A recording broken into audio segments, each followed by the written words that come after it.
Bearcat Bounce Podcast, back at it again.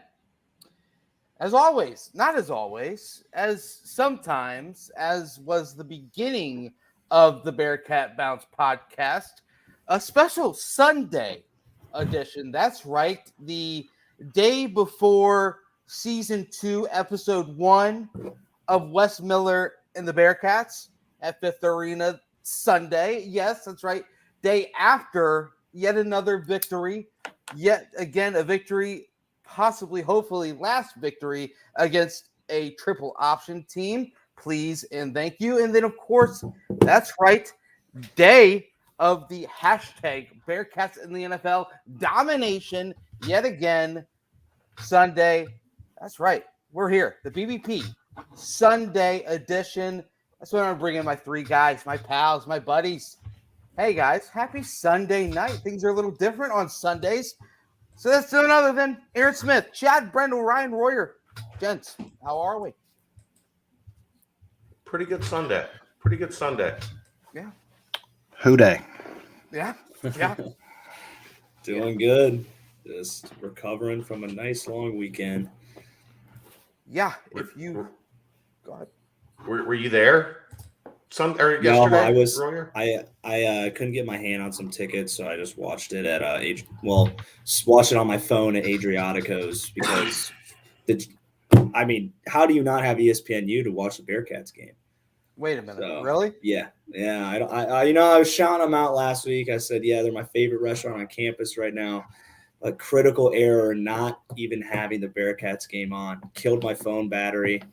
So ended up watching the second half at max. We did.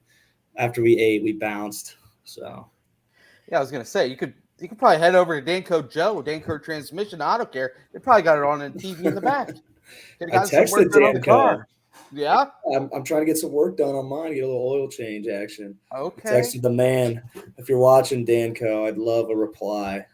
Actually, gosh, this is smart because a lot of action going on this week in the Bearcat world. Obviously, basketball firing up. We'll talk a lot about that a little bit later in the pod. But yeah, I've got a little issue with my car.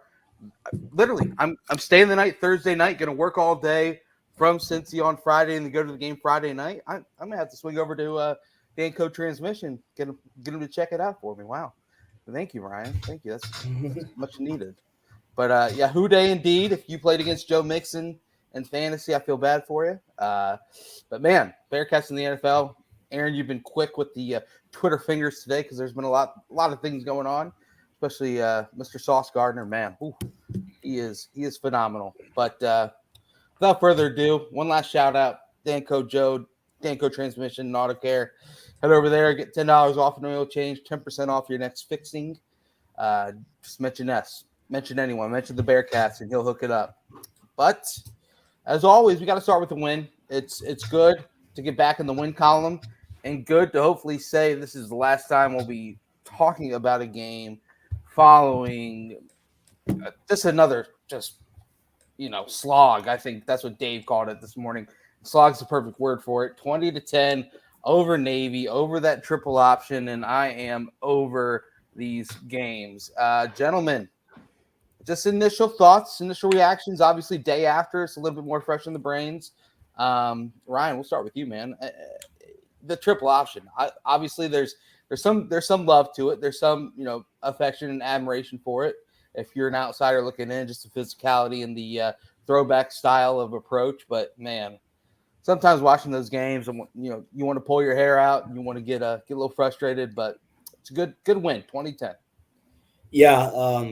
If you just look at the total, we held them to under 200 rushing yards, and that's their whole attack, basically.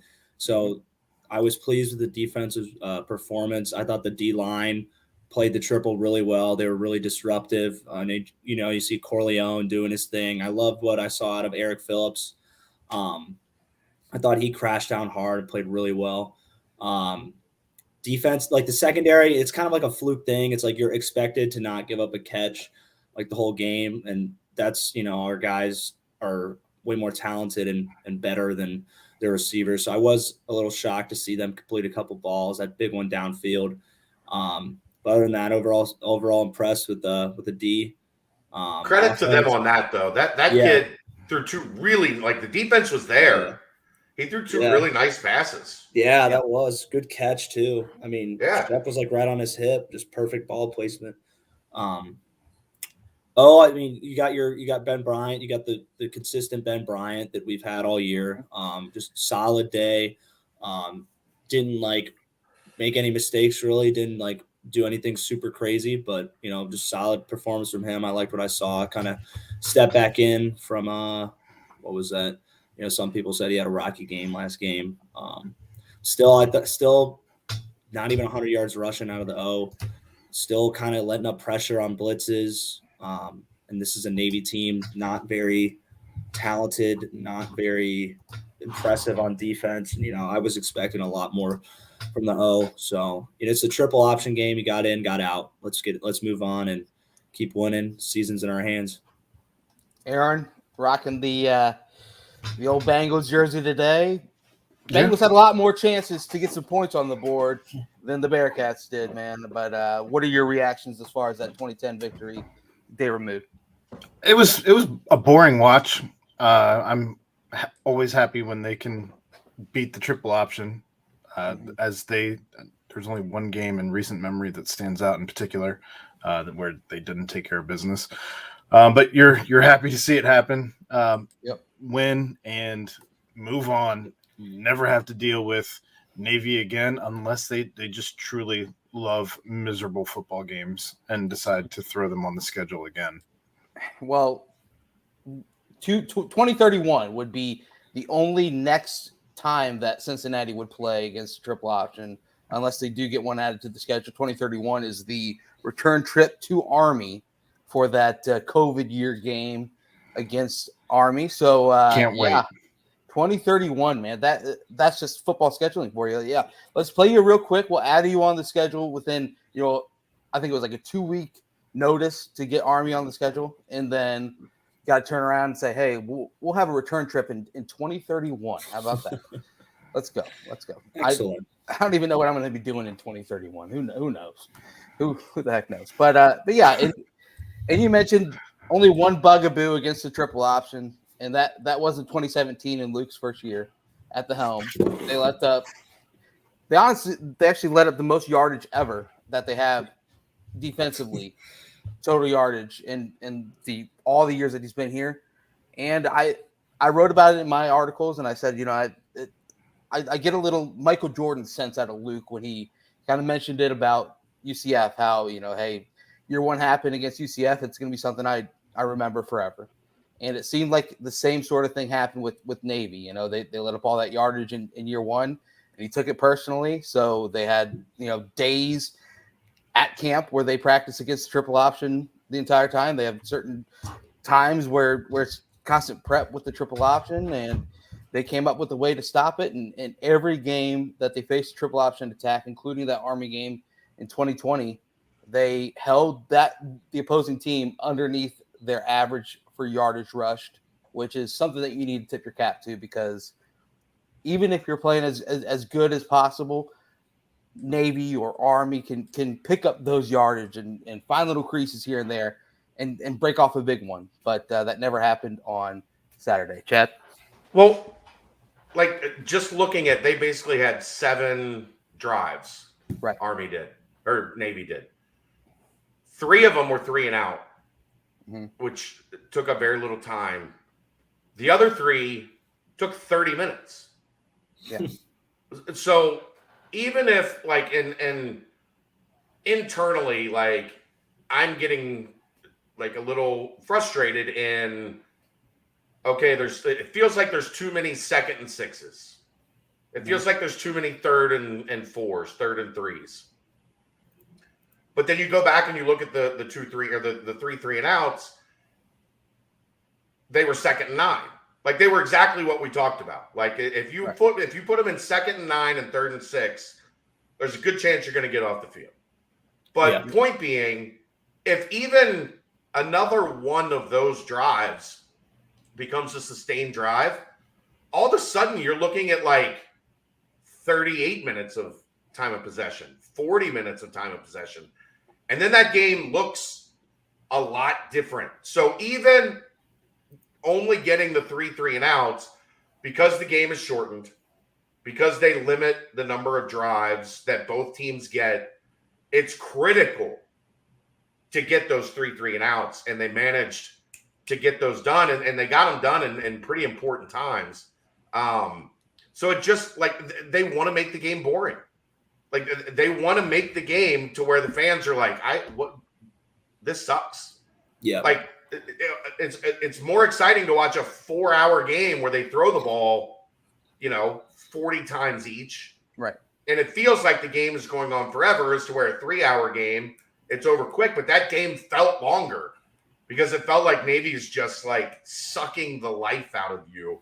And if you don't force turnovers and get short fields, you can't run up the score. Yep. So that's 100% their algorithm. I mean, yeah. My head coach in high school ran our offense based off them, and all they say is stay on schedule. So it's like first down, you need 3 yards, second down, 3 yards, third down, 3 yards. Go for it on fourth and 1. And they will do that all game, every drive if they can. But once, like you said, you get them in that second 9, 3rd and 6, there's not a lot of play calls they have in their offense that they're like, all right, we can get 6 on this. So that's what the Bearcats have learned from. I say that first time they played them is kind of like being physical at the point of attack to limit like the chunk yards for them, which is anywhere from 3 to 6 yards, and just being physical at the end is something that they basically reworked. And that's the only way you can beat these guys. You got to win at the line. And that's what we did. That's why we were able to, only hold them to 10 under 200 yards, but they're going to try to run down that clock, all like stay in bounds, run down the clock, just 3 yards every play. Like they want to bore the defense to death. They want to bore the fans to death. That's their style. Yeah, it's weird, Chad. You bring up that one really long drive they had, the 16-play one, and the one time during that drive on a first down, they held them to 1 yard, and they got all the way to a 4th down scenario where it was 4th and 5, and Navy brought in their 3rd-string quarterback after an injury to Xavier Arline, and that's when he threw that bullet down the field, picked up the first down on 4th and 5. When Shep probably wasn't expecting it, but he had great coverage on the play as well. So it's right.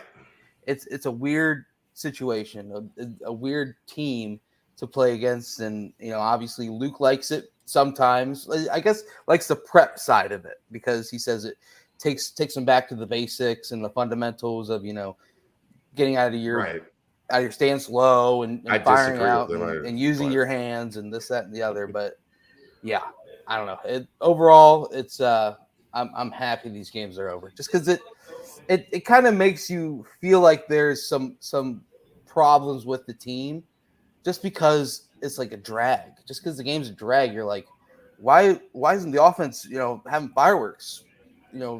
Why is the defense not stopping them more? But you look at it, the time of possession was a little bit more even than thought. The overall plays were a little bit more even than thought. The total drives were way down. It's just it's always a weird game every time you play them. I want to start defensively though. Got to start with Dante Corleone. And Ryan, I think when you were there, that like Curtis Brooks had a really big game against Navy, kind of put him on the spot last year. Yeah, Cortez as well. Kind of that 2018 game where it was 42-0, just complete domination of Navy. Yeah. Are you starting to see Dante Corleone this is just a further stamp of approval that he's just taking that next step to being a star? Yeah, like this is his type of game. It's basically like you don't have to worry about anything. You don't have to have a pass rush move in mind, even though sometimes he might not even need one. You just saw like their offense is geared toward, we're going to have 4 hands on Corleone at all times, no matter what. That's just the way their blocking scheme is going to work. And just knowing Corleone's getting double teamed by that style blocking low, just kind of what's the word? Just kind of low, like nagging blocks, play after play, but just seeing him just like power through that over and over. Just another him cementing himself and being the real deal. I mean, I loved what I saw out of him. So in this game, obviously as a necessity, they had to go to 4 down linemen just as a, rebuttal to what the other team brings. I'm not going to say that they're going to do it anymore for the rest of the year, but if seeing Juwan Briggs and Dante Corleone next to each other in the middle of the trenches that's got to be a scary, scary sight for the opposition. Yeah. I would love. I mean, you'd love to see more of it just because you feel like it would be super successful.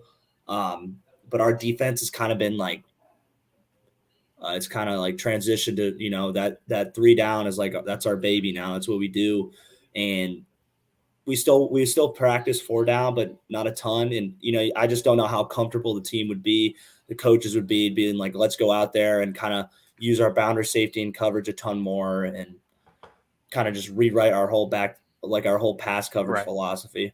But it's like the whole balance thing. We got this scary D line, like probably the 2 biggest dudes in college football stacked up right next to each other. So it is like, damn, I wish we could have more of that. But no, gosh, just see them. Against a run heavy team, I don't know. It'd be fun to see up the middle. But yeah, linebackers obviously another strong game out of Ivan Pace.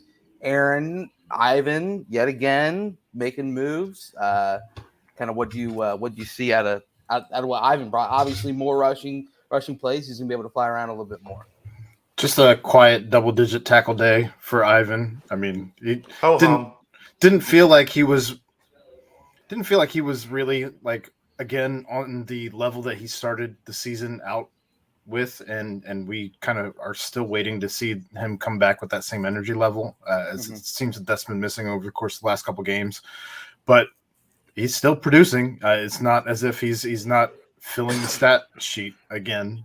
So it's a weird place to be in with Ivan Pace, I guess, that he continues to produce, but doesn't feel like he's at the same level that we're accustomed to seeing. It's very strange. Well, I think you wonder there, like, and thank you, Tonk. You wonder, do you just like your brain gets desensitized to 0 being in on every tackle? Like, you know what I mean? Like when it happened at the beginning of the year, it was new. Right. We had seen it like, man, there he is again. There he is again. There he is again. There he is again. Like it's a normal brain response to eventually like not have that thought of, like, man, he's everywhere, and instead you just expect him to be everywhere. Does that make sense? Yeah. I mean, you just get like he was making more. I think you just felt Splash like he was more plays. Disruptive. Yeah, big splash, like big play sacks, TFLs. They haven't seen just like a pocket passer since really Tulsa. I know, and he's been playing great, and you can't.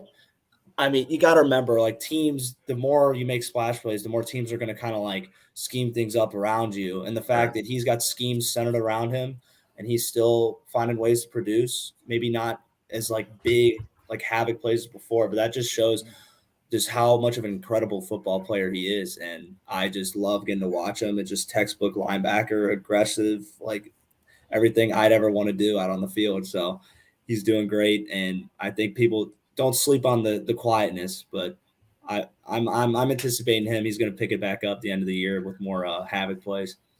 Yeah, it's funny because Ivan, at halftime, it was actually Dante who led the team in total tackles, and with 6, I think Ivan either had 5 or 4, and then so for Ivan to come out in the second half and fly all over the field, you can't even really tell. I mean, he's just making plays. He's at the right place at the right time. Like you're saying, the tape's out on him. You saw it with David DeJulius last season, where he's taking over games in the beginning of the season, middle of the season. All of a sudden, teams have all this game tape on him. They're able to slow him down and stop him. And more basketball talk. That's a little bit of a tease of what's to come a little later on the pod. But yeah, I mean, teams are obviously going to start to scheme to get away from Ivan, and that's when you have other players step up. I think USF was probably the first team to do it. Ivan was a little slowed down with an injury in that game as well, but that's when you saw Ty Van Fossen step up and have a really big game. So it's going to be, complementary football is definitely all about, all 3 phases playing together as one, but it can also be within a defense where If Ivan is slowed down for some reason, you need a Dante Corleone to step up. You need a Ty Van Fossen to step up, a Javon Hicks. But another thing I want to talk about is how good Jawan Briggs is as well. And where Dante, for some reason, I think Dante's got an innate ability to shed blocks and get tackles and adding counting stats.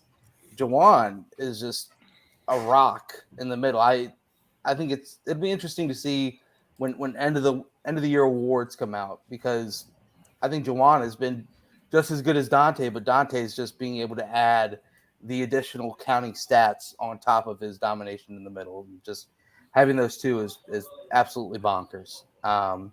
Shout out as well, Justin Watley and Dominique Perry and well, Noah Potter. I mean, that entire defensive line is just deep, and they're all playing extremely well. Didn't really see too much. Do they only go one safety against Navy? Yeah. Because I didn't see really not much threats in the game. Yeah. They went one safety, two corners. I think there were even times they went one safety, one corner, and went 4 down linemen, 5 linebackers. Mm-hmm. Because I saw at one point, Ivan, Deshaun, Jaheim, Jack Dingle, and Van Fossen. Yeah. They didn't have that wrinkle in last year, but it's a smart move. Basically, they're just going to say, all right, they have one receiver. Let's put one corner on him, and let's just stack the box up with guys who can move, who are aggressive at the point of attack. So I like that. It's a good wrinkle. So as far as it goes, obviously it's good, knock on wood, that the entire defense looks like it came out scotch-free. Obviously, that one season when Perry Young got with the injury in the game, obviously is just horrible. Okay. Wow. Well, go get one ready, Ryan. But as far as it goes, when the one game ends against Navy, you've got a quick turnaround on Friday. How fast or how slow is that readjustment to, okay, we just finished playing this physical team where we have to scheme up this different look against them, to now we're going to go back to a pass happy offense, and one with Holton Ahlers who wants to go out on a high note? Is the defense just going to be able to flip the switch and just be ready to go 4 days later? Okay. Yeah, no, that's how it is. I mean, today they were probably already working Monday. stuff for ECU. Today's Monday, basically. Yeah. They don't have their normal Monday off day, so they're rolling, and they're wired to.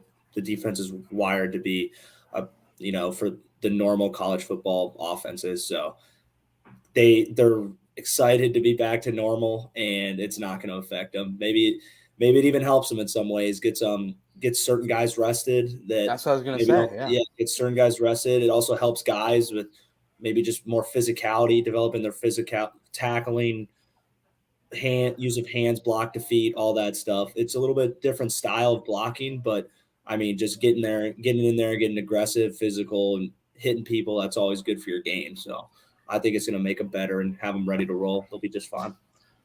Yeah, it's like in a twisted way, you got an extra week of rest for, Brian Threats, for Sammy Anderson, for Taj Ward, Arquan. Yeah, I mean, it's like Arquan last year, didn't play the whole game, right? For one play, got the game-winning pick. One pick, maybe. I have a question, Brian. Yeah. Have you ever been in a situation like that where the weather is predicted to be one thing, which is game-changingly bad, and then it just never happens? No, I've never been in a game, like, I guess maybe just some heavy rain, but never to the fact of wind, where you can't kick a ball, you can't throw a ball at the same So you have to have your mind around that, and then it just wasn't a factor. Yeah, I know. It didn't exist. It was so weird. I know. Yeah, I have no experience in it though, so I mean, it could be a little fun. It could be a little bit of chaos and stuff like that, but like Fix said, you're watching the noon games, you're watching the warm-ups for Ohio State. Northwestern, and the guy kicks a 40-yard field goal, and it gets to the end zone and just stops. Yeah, That was Like insane. it should have I've never been seen good anything all like the that. way through into the stands, and it just stopped and died in the middle of the end zone. Like I imagine as a coach and a staff, you're like, that's coming here. Yeah. Like The wind it's was going so to bad. be here in 4 hours. The wind Yeah. was so bad in West Lafayette that the little engine that couldn't. Did you guys see that clip? Yeah. That was an I omen did for it. things that were about to happen in West Lafayette that day. The train malfunctioned, Yeah. and then the team got lambasted by. But then, like, we walked down on the field, and like We're getting there, wasn't- GMAC. It was gusty a little bit at times, but like the wind was, and by the middle of the first quarter, it just wasn't a factor at all. Hi, Deanna. We got a basketball game tomorrow night. She said, "Ooh, Sunday night, let's go." We got a basketball game tomorrow night, so it's kind of difficult to do a podcast from Fifth Third Arena during a game. Yeah, it wasn't going to happen. Probably some copyright stuff too. I think we would have gotten in trouble for attempting that. Right. But yeah, But we'll get to it in just a little bit, G Mike. I mean the weather was weird, but when the second you were out there on the field, you could kind of tell that it wasn't going to be too much of a factor during pregame. Yeah. Which was I don't know if it's the stadium setup or what it was, but then all of a sudden Saul vanished as the time went on. So hey, we'll take The whole it. drive in from Athens, though, my car was like, Oh, dude, same from Indy. I was like, I mean, I'm a fast driver as is, but I you thought I was wind gonna, dated. You got here quick. oh, dude, I thought I was gonna get taken off the road a couple times. Yeah. Instead, I was like, "Woo, baby!" And then just pedal to the metal a little bit more. But yeah, I mean, that's pretty much all I got on defense. Kind of very short-winded because obviously the linemen and the linebackers making the plays. So Yep. I thought Jabari looked great as well. Just want to add that in. He had one play where he had really good contain on a reverse play that kind of had been hurting us a little bit here and there, and he cut it back inside. And guess who's waiting for you? None other than Big Dante Corleone and the guy. Yep. So Watch out. Great contain there, and you know what? Gotta love Dante's talk in the post-game press conference. No Cholitos for the big fella. No, he said he would do a couple. Well, no, he said he's not. Did he say a couple? But said two. Two. Okay, two. He said if he was in high school, he would eat 8 or 9. Yeah. But now he would only do 1 or 2. Because Brady might be lurking. Might be lurking. No more Cholito, baby. I might have to go get a Cholito after this. Come on. Come on, baby. I haven't tried that one. That's the Corleone. He does. And apparently what they do is you have to order a whole order of French fries. So they fit the French fries that they can in the Cholito, and then you get the rest as just a side of fries. Yeah. Smart move by them. Make it easy to put in the register. Yeah. Well, that's all I got for defense. Let's roll over to the offensive side of things. Man, it's weird because they moved the ball well on the first 2 drives. Obviously, the Navy's pass defense is one of the worst in the country. You hit Jaden Thompson with that big play on the first play of the game, and then it just stalls. The drive stalls. We're going to talk a little bit more about the drops and different things of that sort. But and then Ryan Coe comes in, drains a 47-yarder. Ryan Coe is officially a weapon. He is he's a big time player, man. And he's after he shook off that early season jitters, I guess is what we can call it. He's been on fire recently. Yeah. And then obviously another field goal drive. I don't know. You guys think it's maybe something playing against this Navy team, maybe thinking that the weather might be there. It's just, you have that big gain by Jaden. Then you have the box snap. They missed the mesh point on a handoff, right? Yeah, I think that was like a weird snap too. It was like a mishandled. The whole mechanic was Right. the snap was messed up and then it got caught in the mesh point and fumbled, that's going to kill, it's going to kill a drive. Well, and then 2nd and 15, you run it up the middle and gain 1 yard as well. And it'll kind of slow it down, but a good make. And then that second drive as well. It's you yet again get inside the 10-yard line and incomplete pass, rush up the middle, no gain, another incomplete pass. So kind of a weird situation, but they were able to right it, get a couple of good drives. Kind of what's you guys' overall take offensively, and we'll kind of break down the weird end of the first half and then kind of just some singular players. But the offense as a whole, you don't get many possessions. They scored on half of them, I believe, which is a good recipe for a win against Navy. But and Ben, near 300 yards again. I feel bad for him because he was at 298 last week, and then again 299 this week. That 300-yard threshold. He got over 300 and then right -2 on a screenplay. Yep. That took him back to 299. Yep.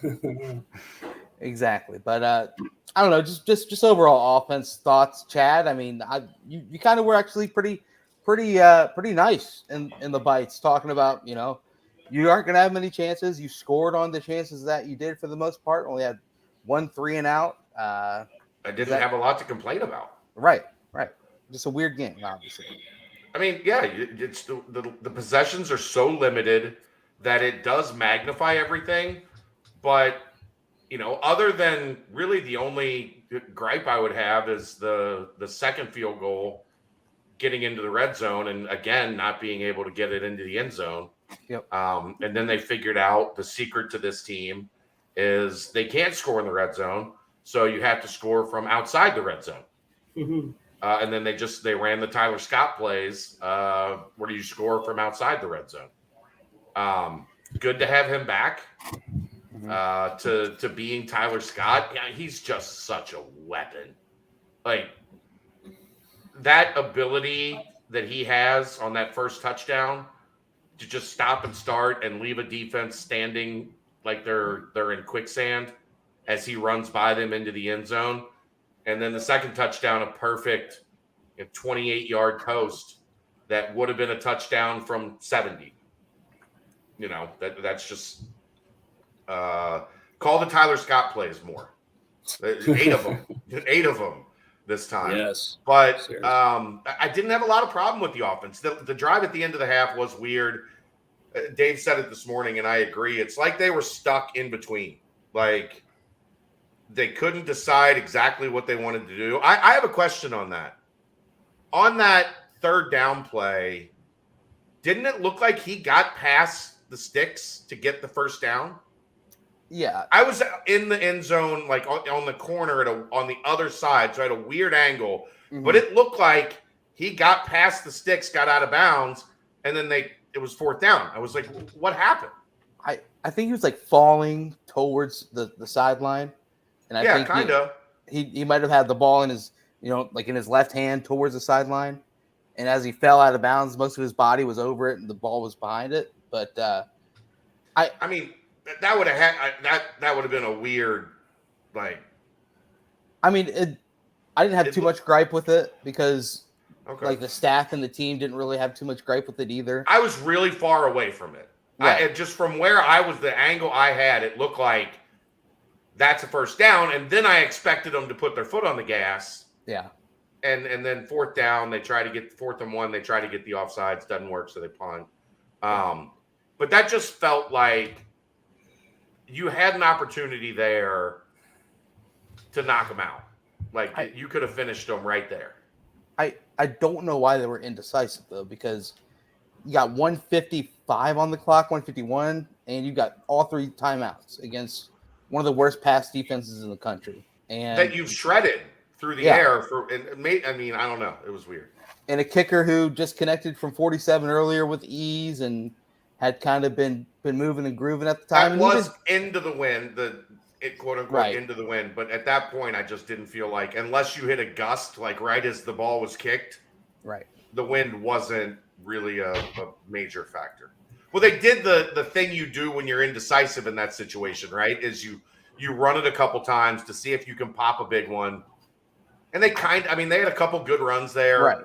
Like, Yeah. I don't know. I wanted to see some NASCAR there, Royer. Yep. No, I agree too. I think, like we talked about last time, when we get up, that we tempo a little more. We've had a lot of success with that. Mhm. I don't know. Maybe there's a reason for everything.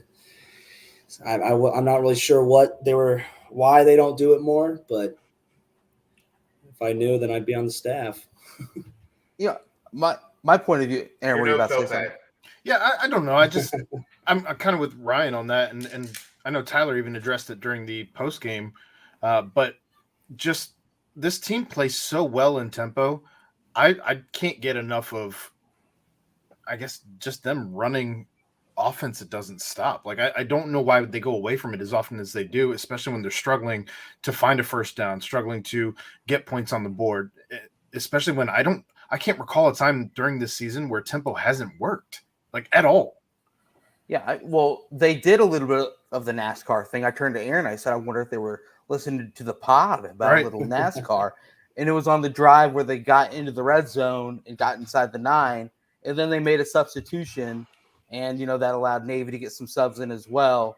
And, they kind of had them on their toes where they were standing up on a third down. And they were able to pick up the first on a quick screenplay onto the outside and got, moved the chains. So, yeah, but as far as this last, drive of the half goes, you're facing Navy, a triple option team, a team who hadn't attempted one pass up to that point, and it's right before the end of the half.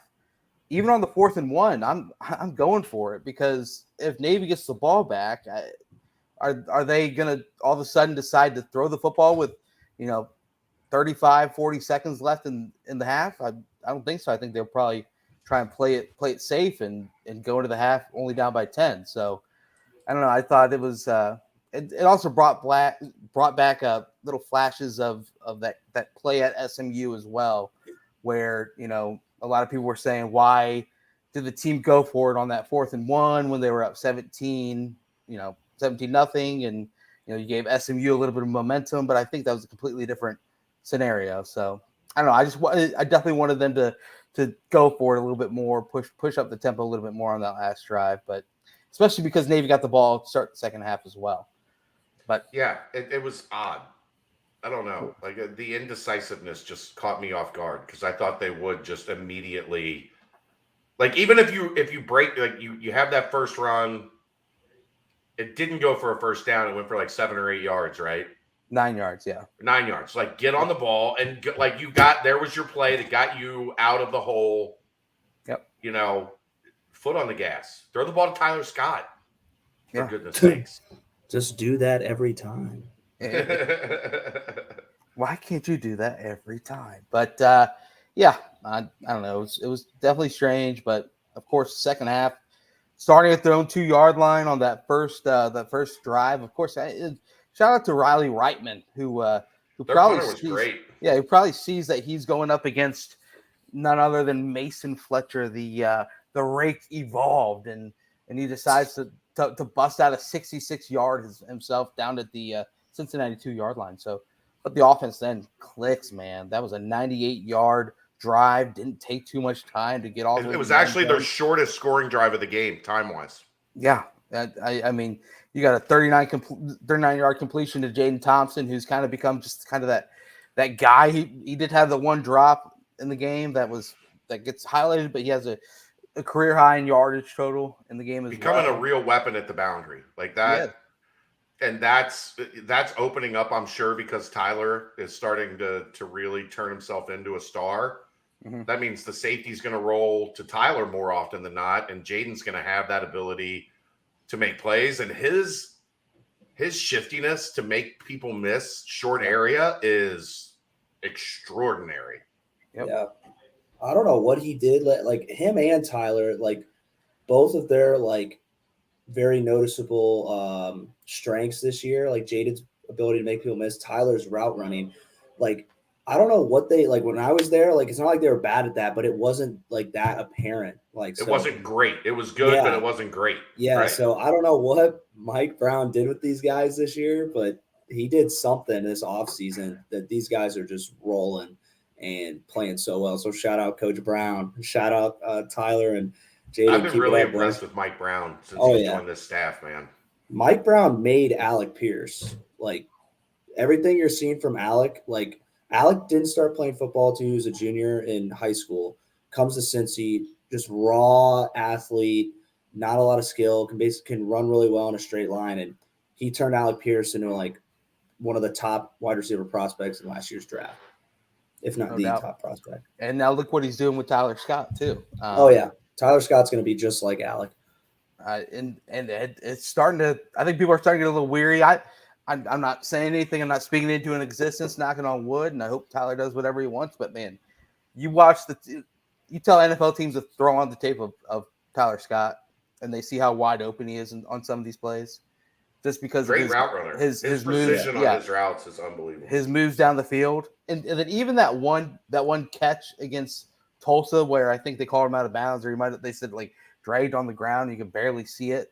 I mean, that was an unbelievable catch. His catch as well against, I think it was USF or one of the teams at home at Nippert, where it was a 4th and 1 play and he dove for it. I mean, he's been phenomenal this year. So it's two things here. Fun to see him. The drops are concerning. Bearcat 12 says the drops are highly concerning. They are. They've got to clean that up, especially with tough games coming up. I agree. Like it doesn't make a whole lot of sense because it's the same guys that are, making, Will Pauling, it's kind of still very early in his career, and I expect him still to be a great player. He was hurt for a while. Yeah. But yeah, they've got to clean it up. The other thing is, I mean, can we get you some glass half full a little bit? Just a little bit of glass half. Like, you worry about everything. It's okay, man. Make a positive, have a positive question. One other thing about the drops is like, it seems as if Ben kind of makes throws sometimes that the receivers aren't expecting because they think they might not be as open as Ben sees them, and Ben puts it in there, but they're open in a window. Right. You got to catch the ball. No, I know, but I'm just saying it's it's on the receiver then to whip their head around and be ready for the ball when it's coming at them. But it does seem like last season and throughout Dez's career, it would be more of like a check down or more of like throws they're not used to catching. Right, exactly. Those sideline ones where you're kind of like right there. You got to kind of make a minimal adjustment to make sure you get a foot in as well. So throws are right there. There's no doubt you got to make the catches, but it's some maybe they aren't expecting, especially coming off of how Dez ran his stuff. So it's different. Ben drives the ball for sure. Yeah, he does. Arm talent is just like it's just noticeable. Like when him and Dez would compete, it was just like Ben's ball it's just special. Better. He just has a special gift to throw the football. But Dez made up for that with his ability to run and his leadership and stuff like that. Yeah. So running game, guys. Aaron, you threw out a great comment last week about kind of the center position with Gavin and everything. I thought Gavin did a pretty solid job this week. And I actually thought Lorenz Metz didn't do half bad, filling in his first start there on the season. But I mean, what's going on with the running game? And yet again, another one where they maybe obviously the amount of possessions are down, so the amount of overall attempts are down. But still, you got a 2.8 yard average. That's with the sacks being involved. Just simply can't seem to get anything going still on the ground. And of course, the one question everyone's wondering: Corey Kiner, only 1 carry for 2 yards on the afternoon. Rushing attack, guys. Thoughts, Aaron? I'll pass it back to you again. You're on mute. You play to your strengths, right? I mean, you have a solid run defense in Navy, so why would you continue to try and run the ball just to run the ball, I guess? Chuck had a great day. He 11 carries, 60 yards. Right. It wasn't like that all came off of one big play. I mean, 18 of them were on – that was his long on the day. Right. But I don't know. I mean, why continue to try and shove a square peg into a round hole, right? Yeah, I agree. Chad, Ryan, anything as far as the rushing attack? At some point it's like, okay, Navy is a top 10 rush Run defense. Yeah. And you're going against a terrible pass defense. And they load the box, man. They do. They load the box. They blitz. They run blitz. Like they're basically daring. They're saying, we know we're bad at pass defense, so we're not even like that's. We're not going to try and sack you, and if we don't sack you, then we're going to have single coverage, and hopefully we have good coverage on the play. Yeah, I agree. It's got to get better. I mean, it's a big part of our program, and we got to fix it. I think it goes back to the same thing we touched on last week. I think pass protection and run are tied in together. It's that same uncomfortability. And it's been kind of like how the O-line's been kind of like just off ever since not having Renfro. When you go, I mean, you got to remember when you go a whole off season, those guys like they mainly are with each other. I mean, they'll mix it up every once in a while, but the main core unit was with Renfro and Renfro leading, and that just makes it so much harder to adapt to. Right. But at the same time, now we're pretty deep into the season, and these guys should kind of start be on the same page a little bit more than what we're seeing. So I don't know why they're not. I mean, you have a great O-line coach. He's done great things. I don't think it's him at all. So, Tonk, I can't make them drink beer. Tonk, hey, I'll do it. He's been asking. So. There you go. All right, Ryan will be right back. Tonk's a good fan. We gotta get it going. So if he wants to chug a beer, he can chug a beer. I can't order him to do that. That's not how being the boss of a successful corporation works. That's what we are here. We have our martyr, and it's Ryan Royer. He will be back to. If he voluntarily wants to do it, he voluntarily is more than welcome to chug a beer. I'm going to wait on this question in the chat until Ryan comes back and we get done with this whole chug a beer thing because. All right, Tonky. All right, what's the choice of Bevy? What do we have? With whatever's in the fridge. Labatt Blue. Ooh. Must have had martyr over, huh? My roommate loves Labatt, and he buys it all the time, so don't tell him I'm drinking his beer. Nick, nobody tell him. Nick Martin was secret. You had Nick Martin over. Isn't Tonk's an engineer, right? He does some sort. So Tonk, fluid dynamics here. We're gonna poke a little hole in the back of the beer. Oh. Good old Danny Foligno taught me this trick. Okay. So now it just flows right out. Yeah, you got to put the little dent in it, right? With the thumb. a little hole. It's a little hole right here. Okay. I do right where the opening is. If you like push a dent in right underneath the pour hole, it goes down quicker too. Yeah. All right. Cheers, Tonk. Cheers to Tonk. Next thing we know, we're all shoving our heads into fans on a Sunday night. Steven says, first Royer slams a beer. Next thing we know, we're all shoving our heads into fans on a Sunday night. Yeah, that's awesome. That's usually how it happens, right? Yeah. That first one goes down, and then all of a sudden, 2 hours later, things are out of control. Hey, just give me an eye. Ooh. Stevie knows the drill. All right, let's have a conversation here. Tony Hill, let's just be honest. We will not really see Corey in a high carry count until next season, Corey Kiner. You're probably right, but it's running back. So things change quickly at running back. But the reality is Charles McClellan won the job. He has performed better than everyone else regularly throughout the season. And he won the job. He won the number one spot with his play, with his performance. They love Ryan Montgomery as the number two. He's great in pass blocking. He's great catching the ball out of the backfield. Those are things that right now they're passing so much that pass blocking and receiving are two important factors that you want on the field when you know you're going to be throwing the ball. So, yes, he is. That's where he is on the depth chart. That's just the reality of it. He's third on the depth chart. So when you're third on the depth chart for a team that's only giving the ball to the backs 15, 16 times a game the past 2 games, there's not a lot of run. There's not a lot of touches there. Now, I'm going to get to the hot take that I don't really believe, but kind of believe. I'm growing sour on Hometown Heroes.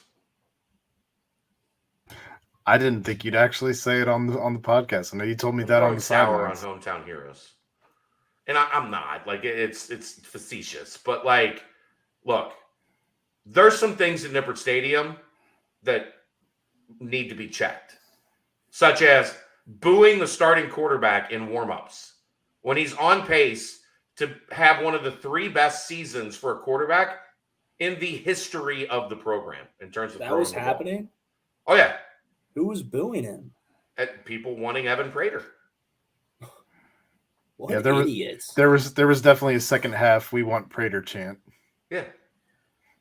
For a game that Ben completed over 70% of his passes for 299 yards and 2 touchdowns, where they only had 7 possessions.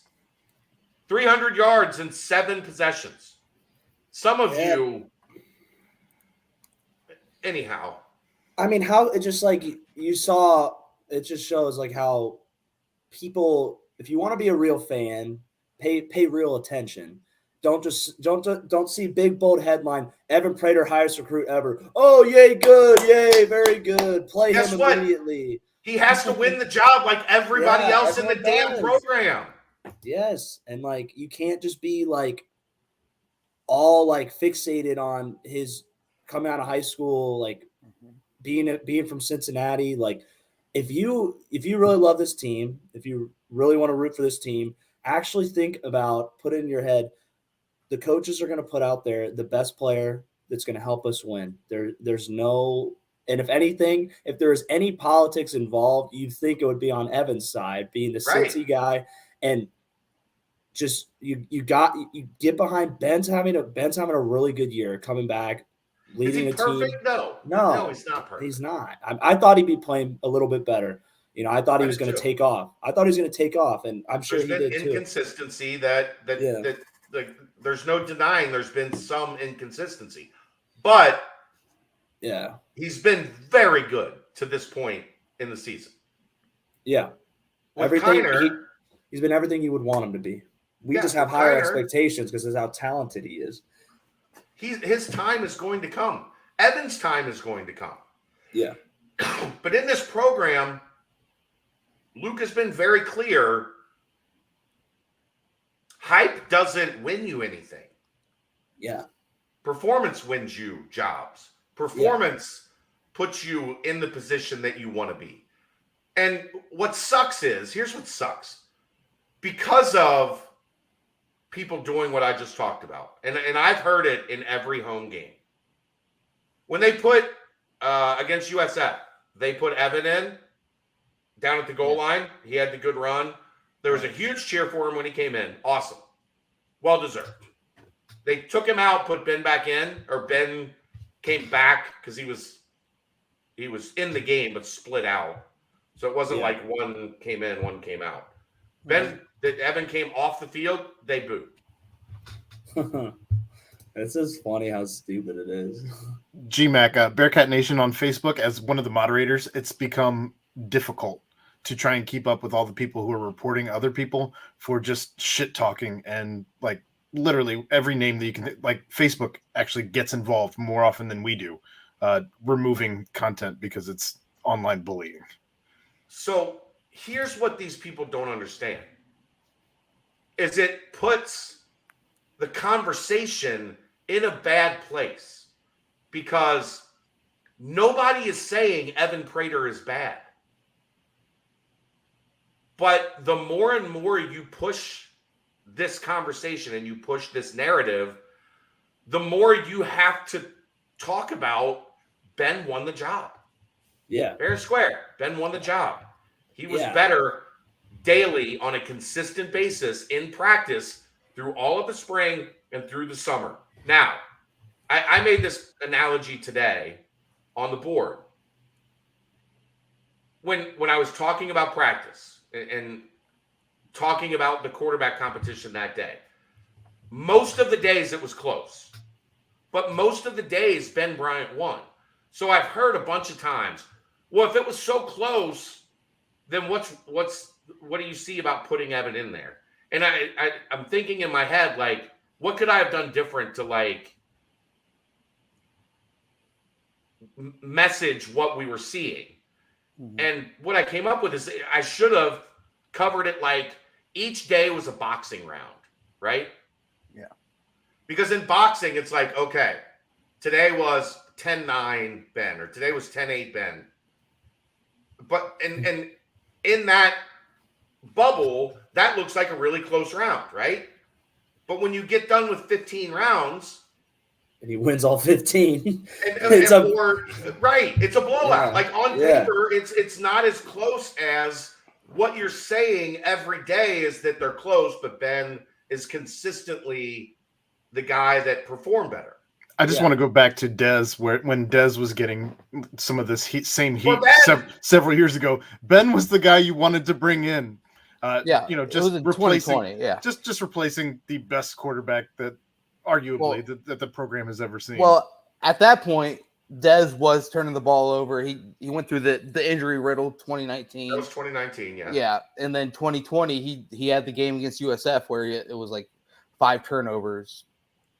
And it just was an ugly game overall. But then obviously he came out against SMU and the rest is history. I think a lot of it also is the whole Desmond Ridder effect where the fan base is so used to seeing a scrambling quarterback as well, or a dual threat quarterback as well. One where uses his legs to pick up first downs, uses his legs a lot more. Where Ben is the one firing these passes. I mean, if Ben was following like Gunnar Kiel or another pocket passing quarterback at Cincinnati, Brendan Kay, if Ben was right after him, it'd be probably a little different sentiment. It would be like, wow, Ben's actually making better throws than the previous quarterback did, and we won a lot of games. If he was following Tony Pike, even, how about that? We'll go all the way back. But they wanted Zach Collaros. People wanted Zach Collaros. Right, exactly. It's what's sexy in college football right now.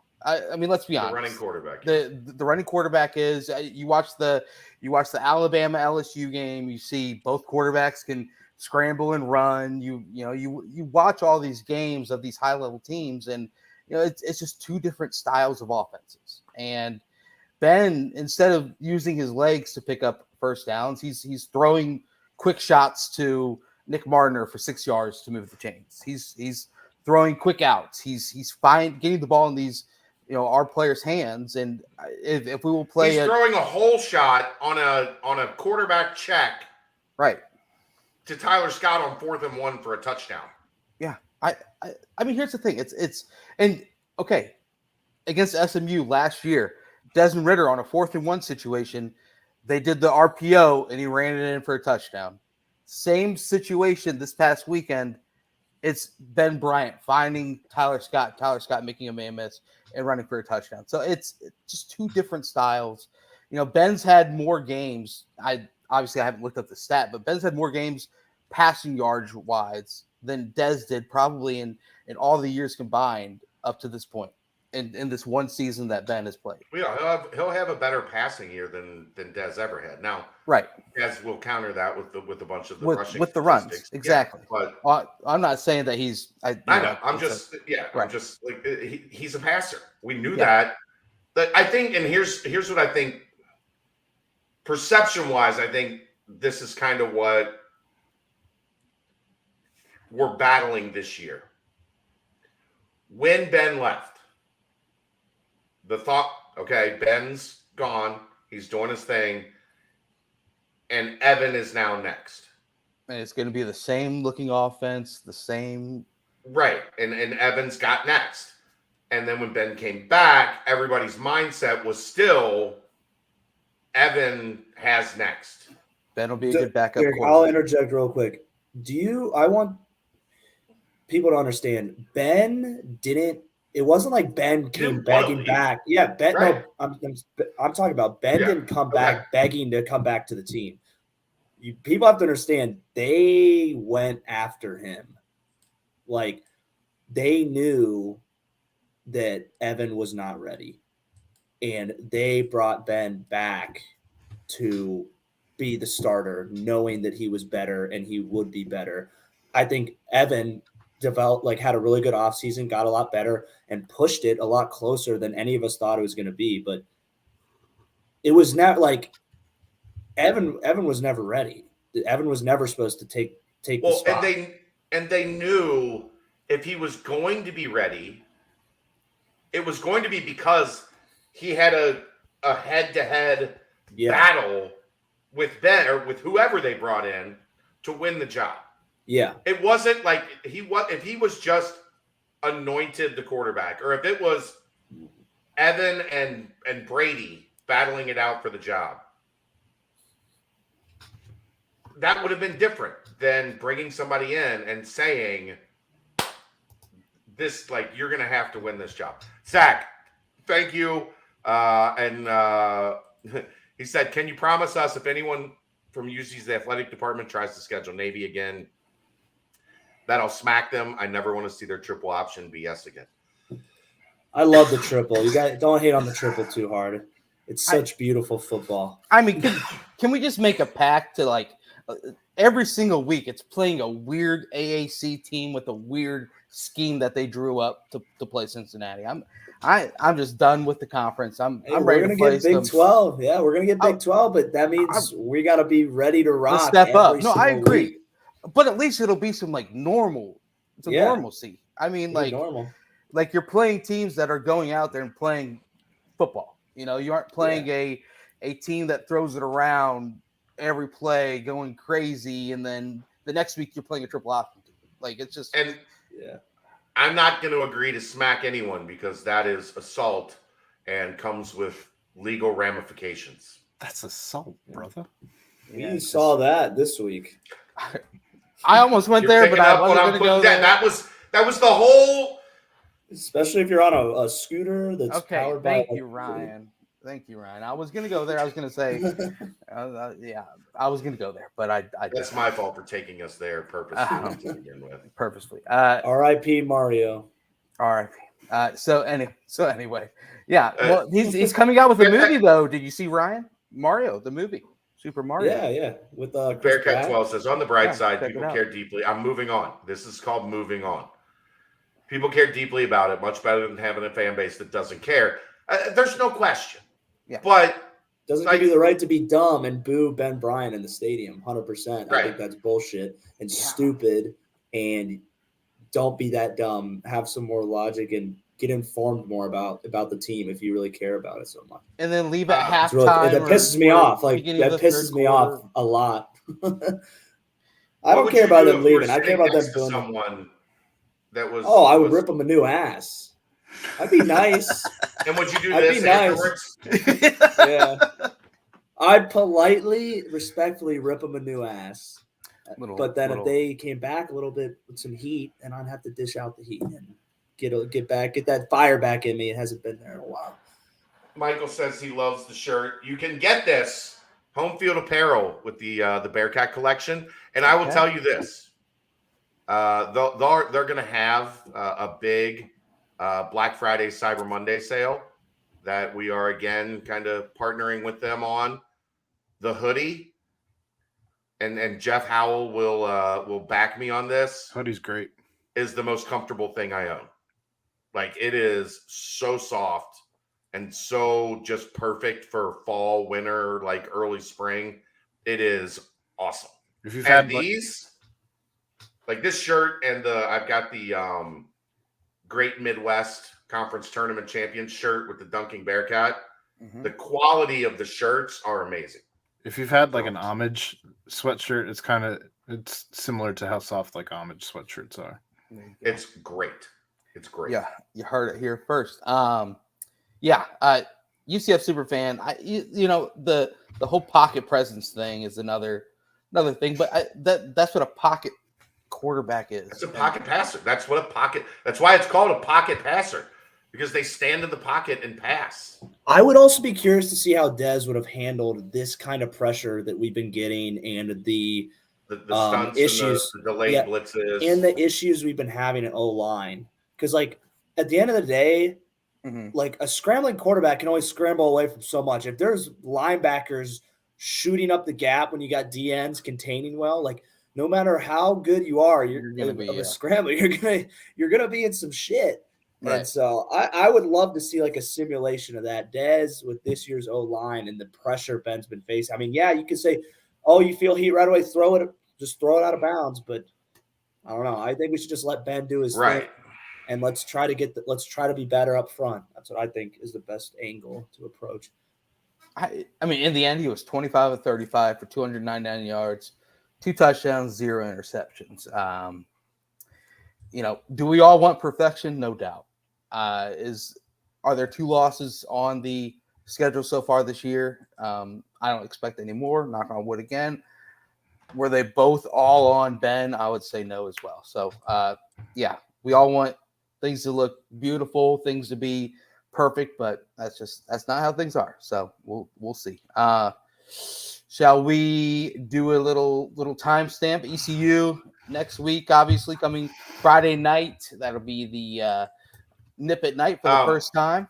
Here, real quick. In the NFL, you routinely see QBs step up when pressure approaches. He doesn't seem to move. A lot of the pressure they're getting is up the middle. Because like we've talked about, that pressure is more often than not, coming on delayed blitzes that are coming up the middle, on stunts and loops from the defensive ends that take a second to develop. Cincinnati's interior offensive line hasn't played a ton together. And you're dealing with like we talked about last week a lot, you're dealing with a guy that is playing center for the first time really in his life. So the pressure is coming right at Ben more often than not. Yeah. That's like, you know who else has a terrible amount of trouble with that and it's lost him 2 Super Bowls? Tom Brady. Thomas? Because he's great at avoiding the edge rush. Ben to Tom. No. But I'm talking about Tom's a pocket passer. Right. That doesn't have a lot of escapability. So while their talent is not the same, their games are similar. Tom has always struggled when teams are able to get pressure. That's why I thought it was killer for them when they lost Kappa in Tampa Bay. And you've seen that play out this year. That was kind of his safety valve on the interior of that line. When the pressure is coming right at you as a pocket passer, you can't step up. You can't really spin out. Like, you can't do a whole lot other than get hit and take the sack. Like, unfortunately, that's just the nature of who Ben is. Like, yeah. I think pocket passing in the NFL is starting to become slowly a dying breed, but it's another story for another topic for a different time. So, I think it's good to timestamp now because we got basketball to talk about. Wes Miller season opener next week. Is there any chance that the lack of usage on Kiner and Prater have any bearing on future local recruits? No. And I mean, sure. If you think you're going to come in here and be handed a job, and you see that hasn't happened with Kiner and Prater, that could have an impact. But if you think you're going to come in here and be handed a job, you're not going to last long here anyway. They're not going to hand you a job. Luke has built a program. All right. Timestamp. I'm sorry. Been answering questions. I got to find it real quick. Ryan, ECU, baby. Holton Ahlers one last time. Shut him down. Yes. Oh, one last thing on just Kiner. Just remember, Kiner was hurt a lot this offseason. This is a brand new offense for him. Keep that in mind. He wasn't a big part of camp.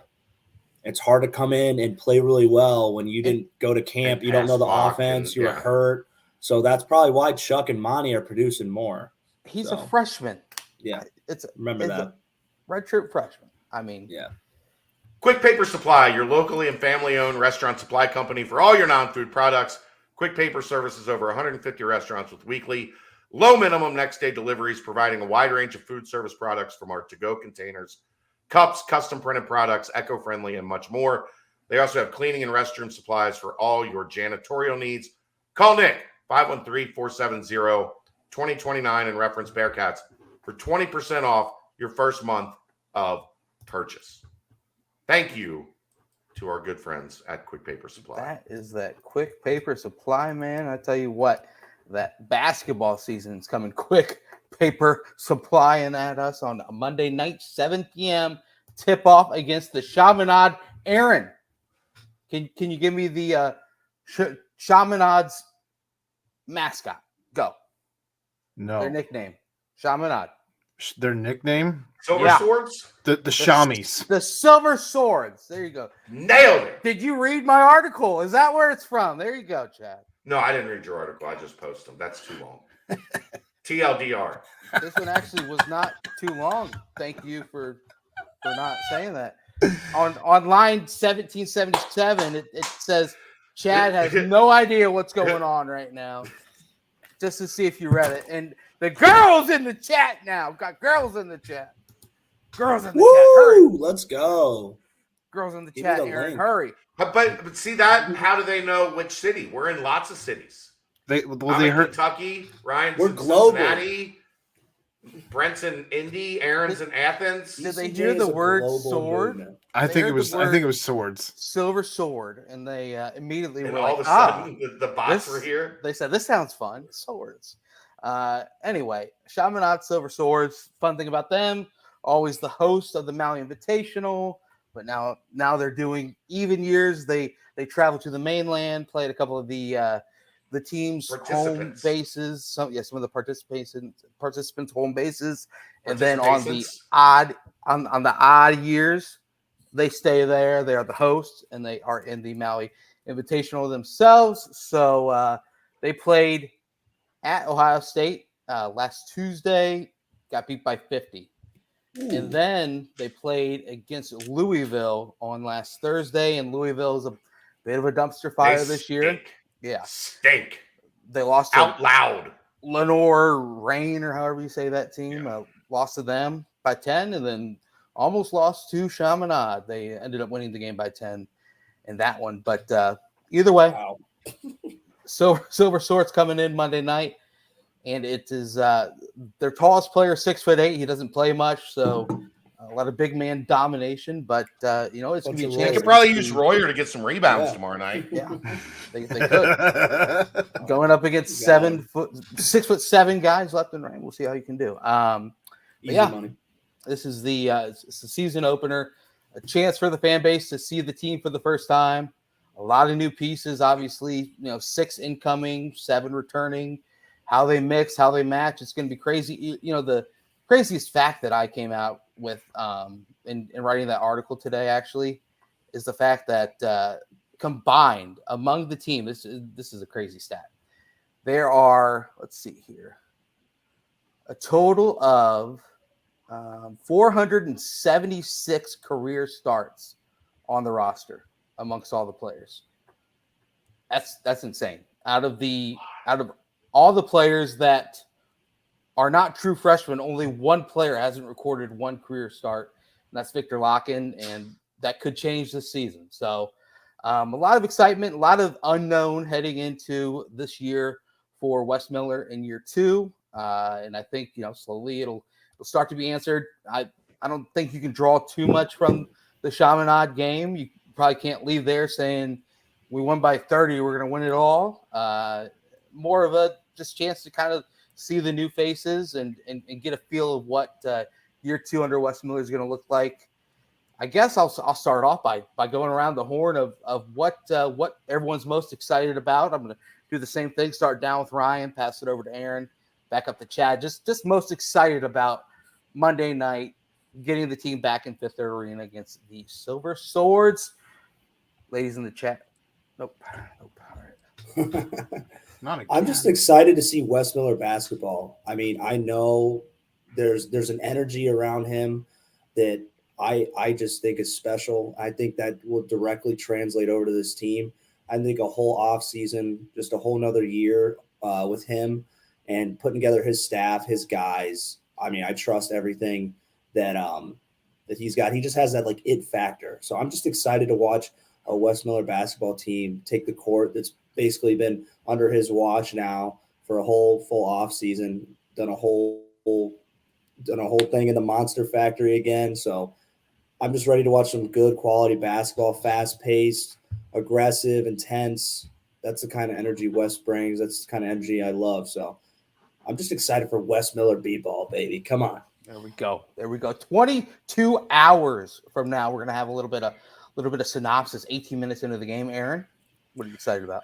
I was kind of on the same page as Ryan, just kind of wanting to see the evolution of the Wes Miller program, kind of wanting to see what it looks like now that we have a 1-2 punch with not just David DeJulius, not just JD, but also I guess 1-2-3 punch even with Landers and Ollie now in the mix.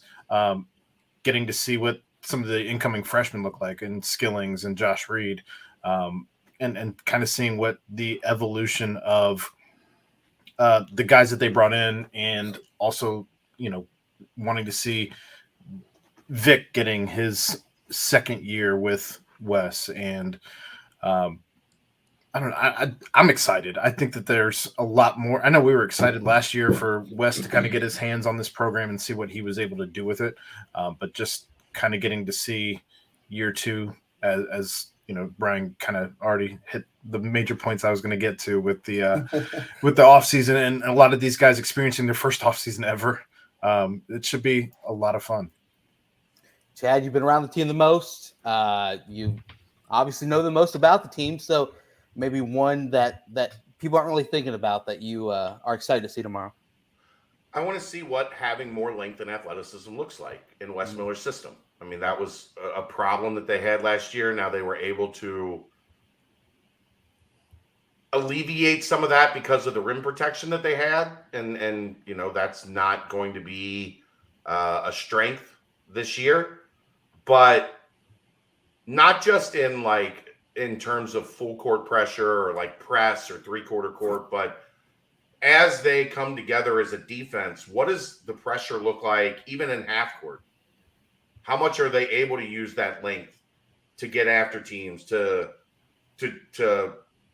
do more in terms of disrupting ball screens out at the top, like to be able to ice and be able to keep your man on the guy he's guarding without having to switch, without having to have a big man high hedge or hedge and recover and put your defense out of position and into scramble mode.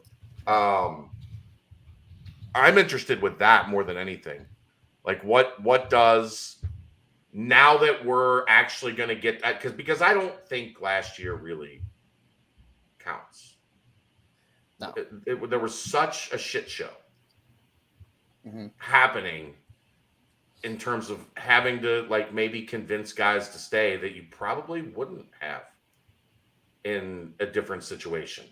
But you didn't want to go full Mick Cronin and have one walk-on,